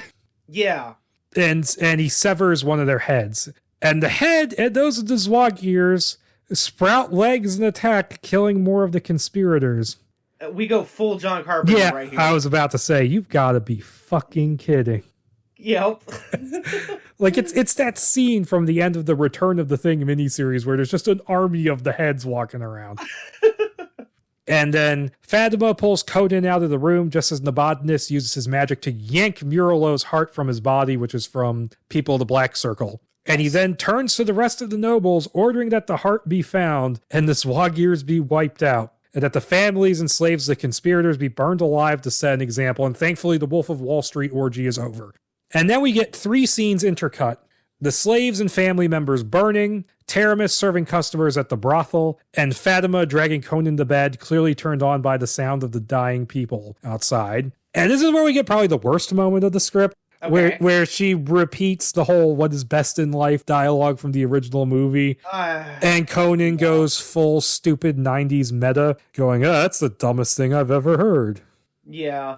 It's like, that's such a Joss Whedon line. You could have just had him stand silently and watch. I don't know. It's a little too much. But I did want to mention, I figured this is a good time for me to go ahead and mention a couple of notes that I had about Fatima. So she's mostly based on, I feel like she's mostly based on the, what's her name? Salome from... Salome. Who's intended to be the previous incarnation of the biblical Salome. Okay. But she actually appears, the name Fatima, and very, very close characterization. Like, she is, like, the blood orgy and stuff comes from the Marvel Conan comics from issue 12. Now, what's kind of interesting about this is, you didn't mention it, but when they go into Fatima's room... Yeah, I forgot to mention the servant girl, because she doesn't do anything. She's just there. Like, you would have never known that her name is Yala, and, like, I don't think she even has a single line of dialogue. But in that comic, what happens there is Conan... The same thing's happening here happens there, where he kind of like gains favor with Fatima, but he eventually falls out of favor with her when he shows kindness to this servant girl, Yila. And much later on, she first appears in issue 12 as a slave. Then in issue 250, that much Holy later, shit. Conan goes back to the town, whichever town it was that Fatima was in, and Yila has become queen in the time frame. Interesting. So she ascends to queen. So so that's another one of those weird pulls. Okay, all right. See, I went through this just Thinking it was all like just original characters. Right. No, right. this guy did his fucking research. Right. Well, I get the feeling he was a fan of the comics, and that might have been what brought him into Conan, because there's so many Marvel pulls from this. I'm like, all right, neat. Well, that was a lot of what people were talking about. Like, there was talk of Neil Marshall doing the Momoa movie, and he specifically talked about the comics. Oh, that'd have been great. Not that movie, it wouldn't have been. No, that's true. It would have been a better looking movie, but I mean, it would have been roughly on par with his Hellboy reboot. Oh, why'd you have... See, I'm sitting here and I'm like, oh, The Descent and Dog Soldiers, and I like Doomsday. That movie's stupid, but I like it. Centurion. Centurion, that movie's stupid, but I like it. And then you're all like, Hellboy, and I'm like, oh, god damn you. I successfully pushed that movie out of my consciousness. It was the same producers, too. It was Avi Lerner. Yep. And all right, so she also, she's like, I want the heart's power for myself, blah, blah, blah. And then they bang, and she offers him a position on the city guard. And as Conan slips out of Fatima's chamber and sneaks past the guards, Nabonidus visits Taramis, asking her if she knows where the heart is. And she doesn't, and we learn from their conversation that she started their relationship out of purely selfish goals to basically learn magic from him. So got a bit of a Merlin and Nimue situation here. And turned on him when she learned about Yog Kosha. And Nabonidus also mentions that he made up Mitra as a means of exerting power over people, which that's a red flag with the lore to me, because Mitra is very specifically set up as actually being a real thing. Yeah. Like the first story, Phoenix on the Sword, confirms that Mitra really exists. Okay, I thought it was Black Colossus where it's confirmed. Yeah, they bring it up in Black Colossus too, but you had the whole thing with Epimetheus in Phoenix on the Sword. Right. Okay, yeah, that's right. And so as Taramis tells Nabonidus that coming to Jadazar has shown your fear, Conan is sneaking into the room, and he retrieves the heart from where it was hidden amongst the stones surrounding the room's candles, which was fucking smart on his part. And Nabonidus lashes out at Taramis, magically making her drown in her own sweat. It's ugh. Yeah. And Conan almost nearly intervenes, but he backs down when Taramis says, I know you won't kill me, because I know what you are and how lonely you are because of it. And so he backs down, Nabonidus steps into a pool and descends, and Conan sneaks out with the heart in hand. I'm just trying to imagine how him descending into the pools of water would look. I mean, maybe not as cool as what I have in my head, but I don't know, you light that the right way, it would be pretty neat. I mean, all you need is a deep enough pool of water and a little elevator thing to go from the stand on and go boom. Well, yeah, that's true, but also, like, it's 2006, so presumably filming in 2007. Now, CGI was up there. I'd like to think about, like, what kind of a tiled floor it has. Like, how would was the pool always there, or did the water kind of well up on the ground? I would assume the pool was always there, because it's pools that are, because he's always coming out of pools that pre-exist, and he goes into pools that pre-exist. Okay. All right. Well, then, yeah, I guess you could have just done that. And we then go to Conan being outfitted in his new armor, and like Yaila tries to hand him the sword, and he goes, no, I don't need me a woman to hand me a sword, so she hands him a helmet, and that's like the last time we see her. Yep, for a while.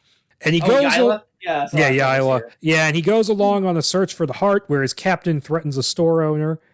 Oobly bloobly. Yep. They find a hidden door, which bursts open as 4 thieves flee. And Conan gives chase, flipping one of them over a ledge where his cloak catches and hangs him to death, which is how Tom Hanks died in The Lady Killers. And upon the cloak, I'm going to be one of the only people who will spontaneously reference that movie. I was like, that's a deep pull right there. That's a flex. That's what that is. His fingers are way the fuck up my nose. Yeah, and upon closer inspection, he discovers that the dead thief is the rat. Sadly. Aww. And an enraged Bergen soon attacks Conan, but is subdued and captured by the city guard and sentenced to hang. And Conan tries to force Barbanto to stop the hanging, but the magistrate shrugs him off, saying it was Bergen who sold him out when he went to visit Taramis, but he doesn't know why she drugged him. Now, this is kind of a little bit of a pull from Rogues in the House as well, because he mentioned that he had a Gunderman thief companion who was hanged by a magistrate. Ah, okay. Which then kind of got adapted into the Roy Thomas draft of Destroyer, where they make it Subutai who gets hanged. Those fuckers. Yeah. I will never forgive them. That script is great. Fuck that. It seems like nobody really wants to do anything with Subutai because he's never in any of the scripts. Right. Legend of Conan even brings back characters where it doesn't... It brings back characters that really shouldn't be coming back, but justifies it. Not even to mention the Subutai. And so Barbato then mentions that Balthazar is planning an attack on the Zwagir camp, and that Conan should distinguish himself in the battle. And he mentions that the prophecy has whipped Shadazar into a frenzy, and that even the barbarian could rise to the throne with the proper assistance. So he's playing all the sides against each other. Yes. Like, he's trying to come out on top. And we then go to the Zwagir camp, which is only inhabited by their women, old men, and children, as Olgerd basically hoped to draw Balthazar into the desert, but then the Hawk just orders the attack and the slaughter anyways, which you can tell this is fucking with Conan's head. And he's forced to kill a 14-year-old boy. Yep. And I know what they're doing here, because, I mean, in the stories, Conan basically comes down out of the north, and he already has this kind of fully fledged philosophy about the corruption of civilization. Like, he has that almost immediately. And here it's like they're trying to show him develop into that state. Like, he's trying to, you see him sort of like learning about civilization and coming to the conclusions. But I feel like it should have stopped well short of him having to partake in a massacre. Yeah, and you mentioned this earlier on. This is like where it kind of gets a little, could have cut this bit. And I agree. It's like we didn't really need to witness it. You know what I mean? Yeah. It's I could have done without it. And so back in Shadazar, Fatima wants to know all about the massacre, saying she wishes she could have been a man so she could have taken part. And she then tries to persuade him to assassinate Taramis, but he just tells her that she's mad before dragging her out onto the window ledge and tossing her into a cesspool, throwing away her necklace as well. Now that's a direct pull from Rogues in the House. Yep. Which is a moment that Roy Thomas really liked because he would not only did he put it in that first draft of Destroyer, but he was one of the first writers who was hired to write a Conan movie. Like, it was him and a co-writer, and they wrote a treatment which hasn't gotten out, but I read this interview with him where he was talking about how it was a mixture of bits and pieces of different stories, and he mentioned that this was one scene he wanted to put in there. But they got replaced because they needed to get an A-list writer involved, and Oliver Stone had just won an Oscar. Okay, yeah. And Conan goes to visit Taramis, who says she drugged him so he wouldn't die fighting the guards. And he then hands over the heart, and we learn here that she tried and failed to kill Yagkosha, which led to her getting placed in the brothel and Yagkosha getting imprisoned in the tower. So presumably he was in the Kuroran castle before this happened. And Taramis then takes the heart and places it to her chest, which causes her to take Yagkosha's soul into her body. And she needs to let it stay in there for 3 days and nights, and then perform the renewal spell on the third night, or it will consume her completely. Only then, when the bridge between worlds is open, and, Cybertron can suck Earth dry, can Nabonidus be defeated. And she then asks him to take the heart so Nabonidus won't suspect anything, and Conan flees, pursued by approaching guards. And he runs into the maze straight to the tavern from earlier, but the thieves call out to the guards because they're pissed off over what happened, understandably. And Conan is soon surrounded by guards, and Balthazar appears, challenging him to single combat, and he does well at first, but the more experienced swordsman soon wins out, and Conan attempts to flee, only to get captured in the process. And Barbato sentences Conan, who is crucified on the stakes outside the city, and Nabonidus meets with Balthazar and Fatima, who hand him the heart, which he tests by striking with a sword. And the sword breaks, satisfying the Red Priest, who then orders Balthazar to destroy the remaining Zwagirs, and then report to Kuran to assume the role of High Commander of his armies. He then tells them that he is tired of his games with Taramis and plans to destroy the heart and scatter its ashes to the wind. Conan, still nailed to the stakes, does battle with the vultures that swoop down and try to feast on him. It's basically the same sequence from the movie. It is. It's almost like the exact same thing. So I had a couple of questions here. In the movie, it's the Tree of Woe. Let him contemplate this on the Tree of Woe. Is the Tree of Woe an Oliver Stoneism, or is that what it is in the Which Shall We? I think they call it the Tree of Woe or something compared to that, but it is like a cross. Okay, so in the movie, in the original movie, they actually used a tree. I kind of love that. Yeah, it's cool. I get that it's probably too close. They wanted, and the field of crucifixes is kind of neat. That's a real visceral image. And the X shape specifically comes from at least the cover of the Savage Sword issues where they adapt this. Yeah. Okay. But yeah. so, So yeah.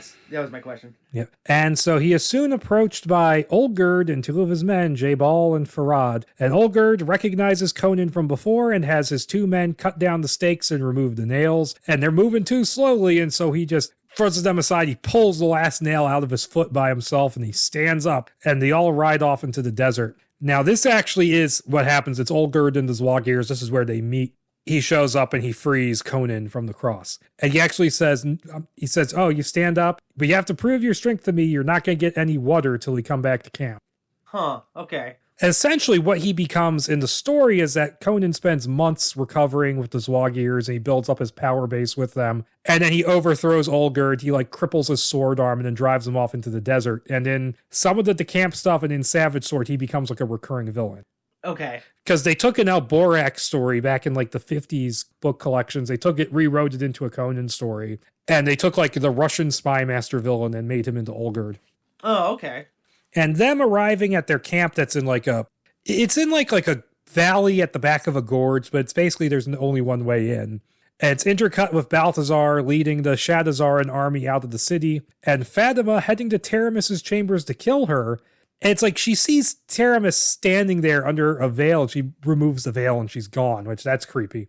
Yeah. And then she gets caught up in the invisible water spell and drowned herself. So bye, Fatima. Yep. See you in issue 250. Nope, she's gone forever. Yeah, and so Conan is tended to in the Zwagir camp by Taramis, who used Yagkosha's power to escape. And this is fucking weird. She has the Zwagir take the hands and feet from any of their men too badly wounded to be of use, and ties them to Conan's legs and arms for a spell. Now, this is kind of because one of the main things I think is kind of dumb in the Solomon Kane movie is that they also do a crucifixion scene in that. Okay. And he literally goes ah, and yanks himself off, rips his hand off the nail, ah! And then he's healed by a witch. Okay. This, as far as putting the hands over the hands and the feet over the feet, this is totally for this script, I guess. Yeah, it's for this script because in the story he just heals over the course of several months. Right. Huh. Well, that's pretty heavy metal, though. I like it. And so while this is going on, the Red Priest is holding the heart and reciting a spell in a voice similar to Yagkosha's. The hands and feet are set aflame, as is the heart, and Conan wakes up days later, extremities covered in ash but otherwise healed. And the camp is under attack by Balthazar, and Conan, after promising to help Taramis enact the necessary spell later that night, claims weapons to help in the battle, including the Sword of Kings that Olgerd took from him earlier. And this battle scene, I don't describe it in detail in my notes, but it's insane. Yes. It does. It reads like a Robert E. Howard big battle scene. It's just really, really violent. Yeah. Conan, he joins the battle and single-handedly punches a hole in the Shadazaran lines. He's just a machine. He's a tank at this point.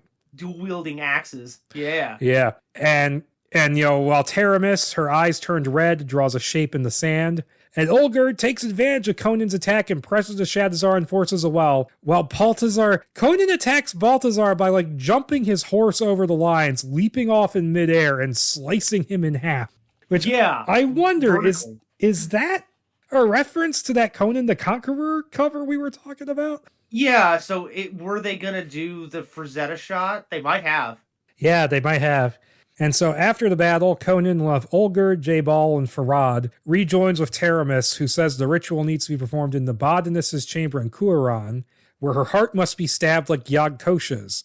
She'll get them there in time via the paths that the Red Priest uses, and the symbol in the sand, identical to the pools in the Bodinus's chamber, fills with water. So I guess the one in his chamber he brought there with magic. Okay.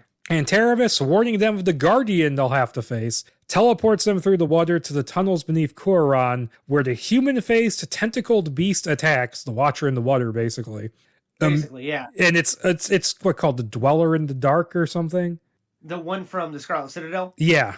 Yeah, okay, so I'll go ahead and mention this. So yeah, it does seem like it's based on the Scarlet Citadel, because it's just one of the random beasties down in that dungeon. But here's the thing. In the Scarlet Citadel, it's described as an octopus with a toad head that is weeping like a woman. in the dark. Yeah, that. But I have seen that image before. The image of the octopus with a human's face.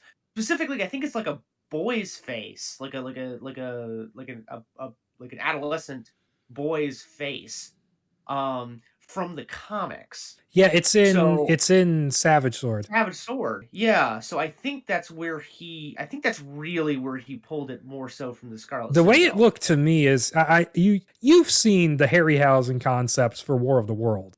Yes, it looked like that to me. Yeah, I can see that. But yeah, and there also was a tentacle monster in the tunnels underneath Stephen Lang's fortress in the Momoa movie. Okay, all right. So yeah, they probably looked at this, maybe. Yeah, I mean, yeah, and also these tentacle monsters are recurring, so... But yeah, Farad is killed immediately, J-Ball is soon killed as well, and Conan sends Taramis out of there, who uses magic to blend into her surroundings and sneak around, even as the power is starting, like it's implied it's starting to run out of control within her. And Olgerd manages to get a hit in on the Guardian, but is swallowed alive and he's like stuck in the throat for like a little while, and Conan finally manages to down it by stabbing it right between the eyes. Fucking Jaws 3 style. Yeah. Oh, yeah. The weapon in the throat. Yeah. Yeah, also, like... That was Lou Gossett Jr. got swallowed and he had the grenade, right? Yeah, the hand grenade. Yeah. Also, I gotta say, this is not... Oof, out of all the ways to go in this script, the way that these three guys go, oh man, I would not want that. Because it is described in very grisly detail, these guys getting mushed up in this thing's mouth. It's like, oh man. And Conan is still hanging from the sword when the dying Guardian swims off to Nabonidus' chamber where it expires. And this is where we also... Okay, it's kind of funny that none of them seem to go, hey, this guy participated in the slaughter of our children. Yeah. Okay, this is where we get the reveal. It's so cool the way they do this. Conan is looking into the dead creature's eye when he sees an elephant-faced figure in a red robe running up behind him, and he turns to see Nabonidus approaching, who blocks Conan's sword blow with his bare hands. So yes, the Red Priest is Yagkosha's brother, somehow in human form now. Yep. It's implied to be a glamour of some sort, because the creature sees him for what he is. Yeah. It is really, really cool. And so Conan keeps trying to kill the Red Priest, but he pulls the, teleporting the sword out of his hand trick from earlier. He breaks the blade into pieces, which I liked that because they build up the Sword of Kings as being important. But Conan's not really the kind of guy who needs like a magic sword that's like of prophecy and stuff like that. So the sword itself is not really that important. Right. And he starts to do the heart yanking out trick when Taramis enters and interrupts him, and Nabonidus thinks he's won. He crushes the heart to dust in front of them, and then Taramis is about to stab herself when Conan whispers to her, suggesting she could pass the soul of Yagkosha to another. And the Red Priest just tosses Conan across, he just straight yeets him. And then Taramis gets closer, saying she left nothing in the heart to destroy, and then Nabonidus realizes he's speaking partly to Yagkosha, but Taramis, saying that his brother is within her, pulls the Red Priest into a kiss, passing the soul into his body, and then Conan leaps in and stabs Nabonidus through the heart with the broken hilt of the Sword of Kings, and this visually is one of the really cool parts. In a series of flashes, we see the reborn Yagkosha, wings restored, grab hold of Nabonidus in his elephant form again and fly off into the sky. And then Conan and Taramis are both transported into the desert where they set out along with the broken sword. Yeah, that's awesome. That's really something. I guess you could just see, I guess he takes them up into the bridge between worlds and they just leave. Yeah. That is cool. That's really, now, really cool. I have no idea how he escaped the center of the earth, but... Now he's had a few thousand years to tunnel out of there. He just keeps putting posters over the hole. Yeah, really. And so soon enough, Taramis reestablishes herself as Queen of Zamora, and he stops Barbanto from making a bid for the kingdom, because he's basically making his bid to take over, and she walks into the room and stops him. And she has the magistrate crucified outside the city, and Conan shows up in person to mock him as he writhes in pain, and that happens to Constantine in A Witch Shall Be Born, and I think the dialogue here is almost the same. Yeah. And leaving Barbanto to the vultures, Conan, the Sword of Kings strapped to his back, rides off into the desert with the Zwagir raiders, and it ends with more narration. You know? So that was cool. That was great. Yeah. Yeah. Wow. Unbelievable. You know what just occurred to me though while we were going through it. We both agreed that the scene where he's slaughtering the village we could have done without that. You know what I think would have been kind of neat to do instead of that? During the end, maybe have her not quite transplant them directly to the Guardian's lair. And you could have a scene before that where he fights the priest, because his priest buddies never show back up. Yeah, that's right. Yeah, you see her like sneaking past them, and then you never see them again. Right, and I think it would have been really cool because there's so much Rogues in the House reference, but we never get the fucking monkey fight. And I think it'd have been really cool if you could have had a short little fight scene in there where maybe the priest turned into gorilla. Yeah, you could have got that epic Frazetta shot. Or you could have had like a minion in there somewhere. Right. And you could get that line from Rogues in the House where he says, "It was a man, and my women shall sing of him." But no, it's really good. It just fix the misspellings, maybe shore up some of the lore issues I have, and fix that middle part a little bit, and it's great. Yeah, it's really, really good. And this was a fun read. Like, some of these scripts, you read them, and it's like, they're not, I wouldn't call, like, some scripts are certainly a slog, but, like, a lot of scripts are just scripts, But that's what I meant earlier where I was like, writer-director scripts are always the most fun to just read, because they're so visual. And it just, man, I read the script in one sitting, which is kind of rare because I'm always fucking interrupted. But I mean, I was like, by like page 5 or 6, I was locked into this bad boy, and it's a hoot, man. Yeah, it's very, very readable, and it's actually a rather good interpretation of the Howard stories. Yeah, and there's love here for it. I mean, there's, like, we talked about the deep cut references going on, but just more than that, like, there's respect, I think, for the lore, well, not just for the lore, but for the stories. And it's just, yeah, this is why we can't, I was gonna say this is why we can't have nice things, but that's not true. It's, these are the nice things that we cannot have. Yes, what I mean? It's also not just a retread of the original movie. It does like a couple scenes the same, but it's drawing from the same source material, but it goes its own way for the most part. Well, yeah, it's interesting how it is kind of a remake, but it's a remake it's like a broad strokes remake. It was like at the beginning of the script, he's getting chased by the wolves during the transition scene, and it's like, yeah, that happens to Conan. It's a little bit later in the original movie, but like, no, he gets chased by wolves to find the sword, and there's the crucifixion scene, and there's the tower scene, and yeah, again, these are all things that are taken from the actual stories, but it's like, it's all kind of there, there's a big battle scene that's immediately followed up by kind of I guess there's the Watcher battle, the Guardian battle scene, but like, Nabonius and Conan don't really have a fight. No, they don't. He just kind of throws them to the side, and then, there's that. And that's kind of like what happens at the end of Conan the Barbarian. Yeah. Where he and Thulsa Doom don't really have like a fight scene together. And so what I mean is, like, it does follow the same beats, but it's just so it's original. It doesn't. You only really notice that like on second read or like on second notice. Yeah. Like, it's good. This is good. It's really, really good. Yeah, it's a shame, what happened.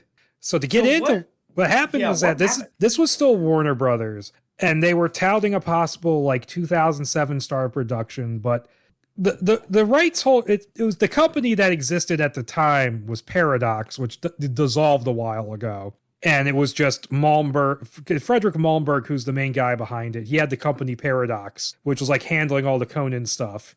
And that dissolved relatively recently. And now it's just Cabinet, which is just him, really. And basically at the time what happened is that he was so, after all these years of Warner Brothers having the license and not doing anything with it, he just lost faith in their ability to actually get anything done. So he withdrew the rights. And then made the unfortunate mistake of getting tied in with Avi Lerner and Millennium Films, which the whole reason the Moa movie ended up like it was is this is stuff I don't have a source for, because the old Robert E. Howard forum, when Paradox shut down, they killed that whole thing. And despite saying they were going to archive it, the archive has never shown up. But there was all kinds of talk in there where apparently what Paradox wanted, they wanted a closer to the source material reboot. And Millennium wanted a remake. And what Millennium said is that you can, if you want your closer to the source material, it has to be PG-13. We'll only give you the R rating if you put in remake elements. Well, but this is kind of the best of both worlds, though. Yeah, because that's what killed me about this. Because the movie does the whole village slaughtering thing, stealing the sword, and it has its own crappy version of the Riddle of Steel, which is like a half-assed attempt at like character development. And it's like it does a whole bunch of things that are like only from that movie. Who's the bad guy in that one? Stephen Lang. No, I mean like his name is Kalar Zim, who's not from anything. Okay. Well, No, they didn't even go with Tulsa Doom. No, they didn't. Huh. Apparently, because they do Acheron is like a plot point as to what Stephen Lang is doing, and apparently, like the one Acheron priest you see in like the prologue is Zaltatun, but you would never know that unless you looked at the credits. Okay. And it's all about him trying to piece together this magic mask from Acheron so that he can raise the dead. And it's not even a mask. It doesn't cover his face. It like goes around his face. It's so dumb. So who's Ron Perlman? That's Conan's dad? Yeah, it's Conan's dad. Okay. The whole childhood scenes are probably the best part of the movie. Woof. Yeah. Of course. They got Marcus Nispel to do it, and he fucking hated it. It was a passion project for him. Always wanted to do it. And then he finally got the chance. I guess he paid off enough. I guess he paid his debts off enough with the Texas Chainsaw Massacre and Friday the 13th. Pathfinder didn't make any money. Yeah, I was going to say, Pathfinder came and went in like March. Yeah, but hate to say it, Pathfinder's a better movie than the Conan reboot. Oh, you don't have to hate to say that. Pathfinder's a great movie. I quite like that movie. But yeah, no, he had such a bad time on it that he retired, living on an island in the Bahamas. Like, apparently might have bought an island, but he's living out in the Bahamas. He's done, and that's a shame too, because I remember when the movie was first cut, like when it was first announced, and I wasn't paying attention to any of this. You know, all I knew was that Marcus Nispel, the guy that made the Pathfinder movie, was making a Conan the Barbarian movie, and that it was a passion project of his, and I was ecstatic. I really thought we were going to get something really, really neat with this, because the guy he had a really good eye for this stuff. I know that Friday the 13th was kind of underlit. It's a very dark movie. It's not Alien vs. Predator Requiem dark. They had the same cinematographer. Did it really? Who also did the original Texas Chainsaw Massacre and the remake. And the remake. Yeah. Okay, so he brought his boy back, I guess. But it's underlit. But the movie itself is very, very nice looking. And of course, Pathfinder. It was better on a second viewing for me. Yeah. Once I was accustomed. Yeah, the movie as a whole. Yeah. But Texas Chainsaw and Pathfinder visually are astounding. Outstanding. His Frankenstein movie wasn't that good. Which Frankenstein movie did he do? It was a TV movie, which was the genesis of the Dean Koontz Frankenstein. Oh, okay. Because Dean Koontz wrote the teleplay. He didn't like how the movie turned out, so he then turned it into a book. Gotcha. A series of books. Right. But then that's also a television movie and everything. But when he's given the budget, I mean, and I'm not even talking about like the movies in terms of plot or anything. I'm just talking about like visually speaking, his movies are really, really good. And that, like, to me, like the pleasant thing about reading this script was just how damn good it was. Because for me, especially like a Conan movie, it's really more about visual aspect of it, because I don't really expect anything to be as good as the Milius movie ever again. I don't think we're blessed. We're in the wrong timeline for something like that. Yeah, I mean, Crown of Iron didn't happen, so yeah, and it will never happen again because Polydorus' dad. Who's Polydorus?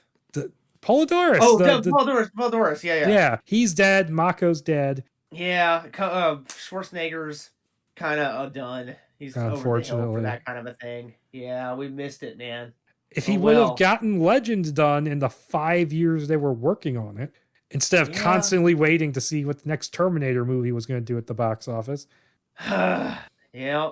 So let me ask you a question. So what would you do with Conan? Like what would you, how would you approach the subject matter? Because like I've always said that and you might agree with this. I've always said if I did Conan, I would just make it an anthology. Like I would do the greatest hits. I would do Frost Giant's daughter. I would do Tower of the Elephant. I'd probably end the first movie with like Black Colossus. Do Queen of the Black Coast. And one idea that I had was, now I don't know how well this would play out. Random idea, where you have different people playing Conan and maybe even different directors doing the anthology. You're just making me think of that Gotham Knight anthology where it's all different animation styles. I like that movie. Or the Animatrix. Animatrix. But yeah, but I think I would probably approach it like an anthology. You see, what I would do is I like my it would really depend on what I was adapting. Like if I was like some of the stories would probably anthologize, but the thing I would always do if it's just like a single movie plot, like maybe do Rogues in the House and Tower of the Elephant, like kind of combine them into a single story, like nip and tuck, like rearrange elements to make them into a single plot, or just do People of the Black Circle.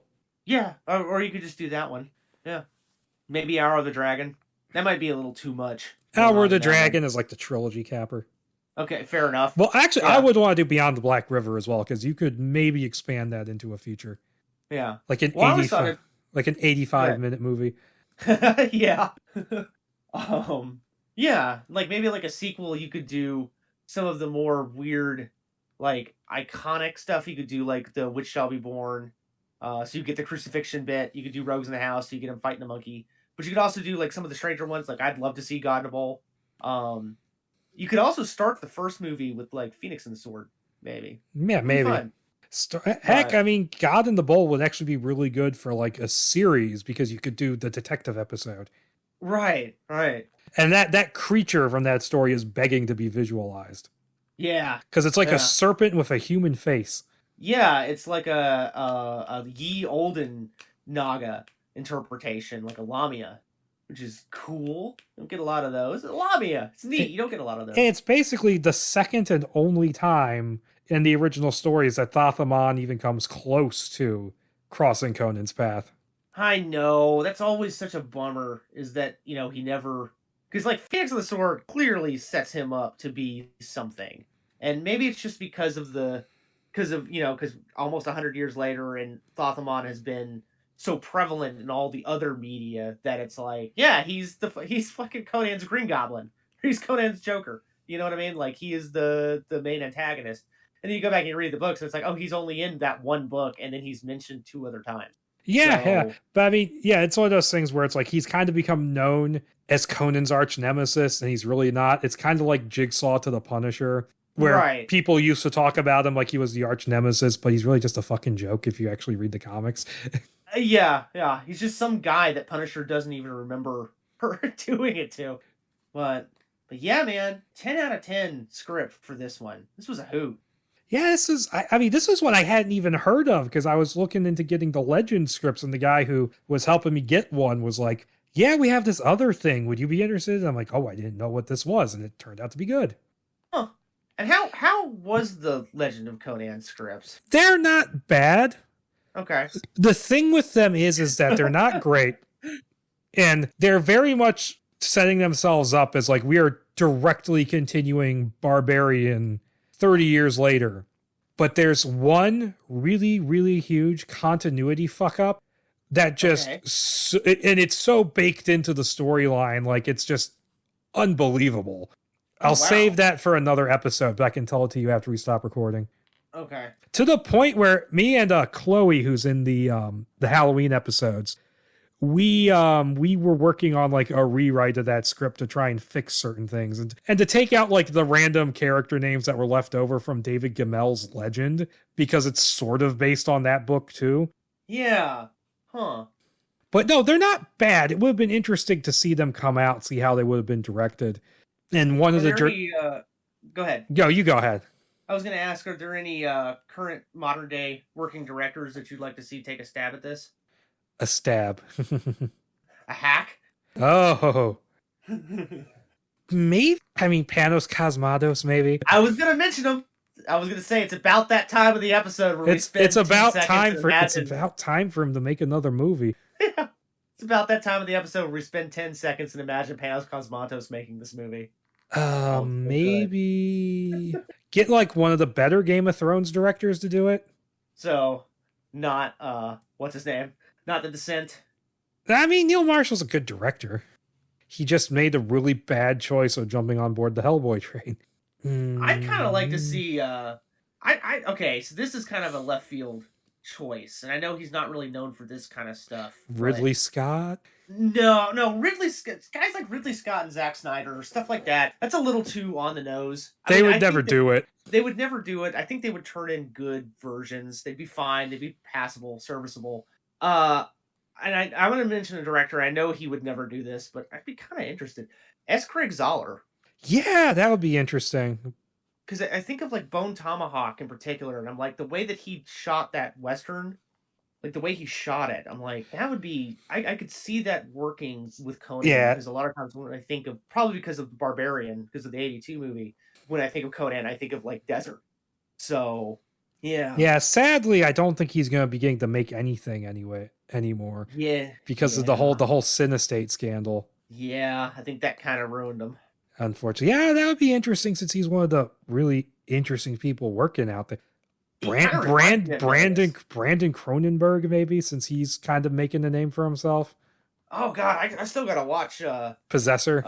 Possessor. I heard that movie's wild. But you want like a really crazy left field, Abel Ferrara. Who's that? Bad Lieutenant. He did the 90s Body Snatchers. Okay. That is an odd choice. I haven't seen Bad Lieutenant, but I have seen the King of New York with Christopher Walken. Oh, that movie's really good. He's got the no bullshit kind of attitude. Okay. Yeah. The reason why I picked Zoller is because he kind of reminds me of Milius a little bit. He does, as Sam Elliott would say, he doesn't write for pussies. He doesn't write for women. Yep. I'm trying to think. I'm not going to say Peter Jackson. No, I think Peter Jackson's done, unfortunately. I don't think he's just going to make documentaries now. I know. Those bastards out in Hollywood drove him away. Yeah, and I'm trying to think of like people who are doing kind of like smaller stuff where it would be interesting to see them, Yeah, take do a real visually interesting sort of take on it. Well, I mean, I don't think they're going to let Chloe Zhao have a budget again after Eternals. No. Which that wasn't even that bad of a movie, if I'm being honest. How about the I don't know who the director is by name, but how about the director that did and I still haven't seen this movie, so this is kind of a left field one. The Green Knight. How about David Lowery? That would make I can see that, yeah. How would you feel about like kind of like an A24-esque sort of take on Conan? That could be interesting. Yeah. The Ari Aster Conan. Yeah, right. Robert Eggers. You know, which another one that I think would be kind of cool.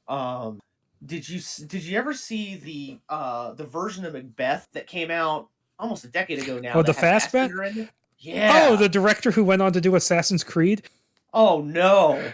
Oh yes. Oh that version of Macbeth is bitchin'. So that's the director I'm talking about. Here's a weird one. I mean, he's probably never going to make another movie, but McTiernan. Yeah, that would be great. If you had asked me, see, it's funny because we were talking about Crown of Iron earlier and how the Wachowski siblings were going to do it. They're producing it.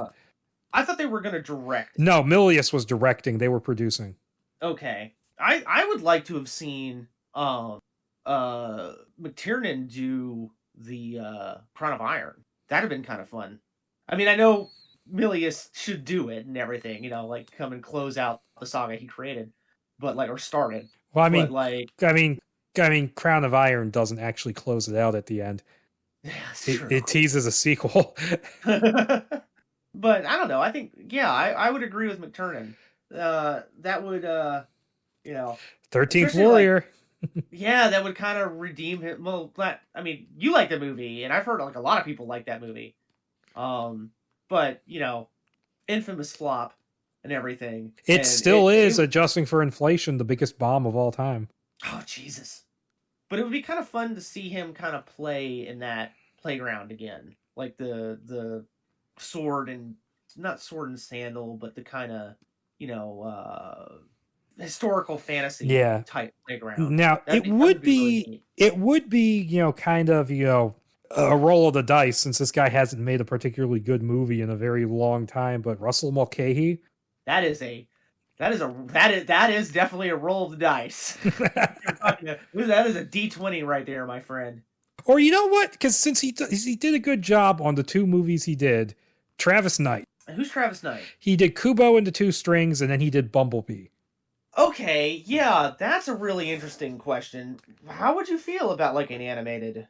Well, I'm not necessarily saying animated, because he does live action too. Okay. But an animated Conan would be fine. There was gonna be an animated movie of Red Nails, but that fell apart. It had I think Ron Perlman was voicing Conan in it.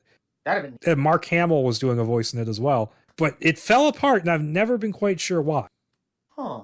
In fact, Perlman also voiced Conan in that PS3 game. Oh, well. The hack and slash God of War. I actually have that game. I have it too. I didn't finish it. No, it's not great. But yeah, no, an animated one would be fun. As long as you don't do a fucking Robert Zemeckis. I was going to mention Zemeckis and see what you said. No, don't. No Zemeckis. Get out of here with that. I know you like Beowulf, but... Ooh. Christoph Gans. Now that would be cool. Yeah. That would be neat. And I don't think he's really doing much of anything nowadays. Because the last thing he did was Beauty and the Beast. Yeah, and he hasn't done anything since.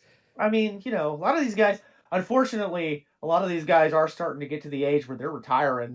He was, just a couple of years ago, he apparently was attached to do Fatal Frame.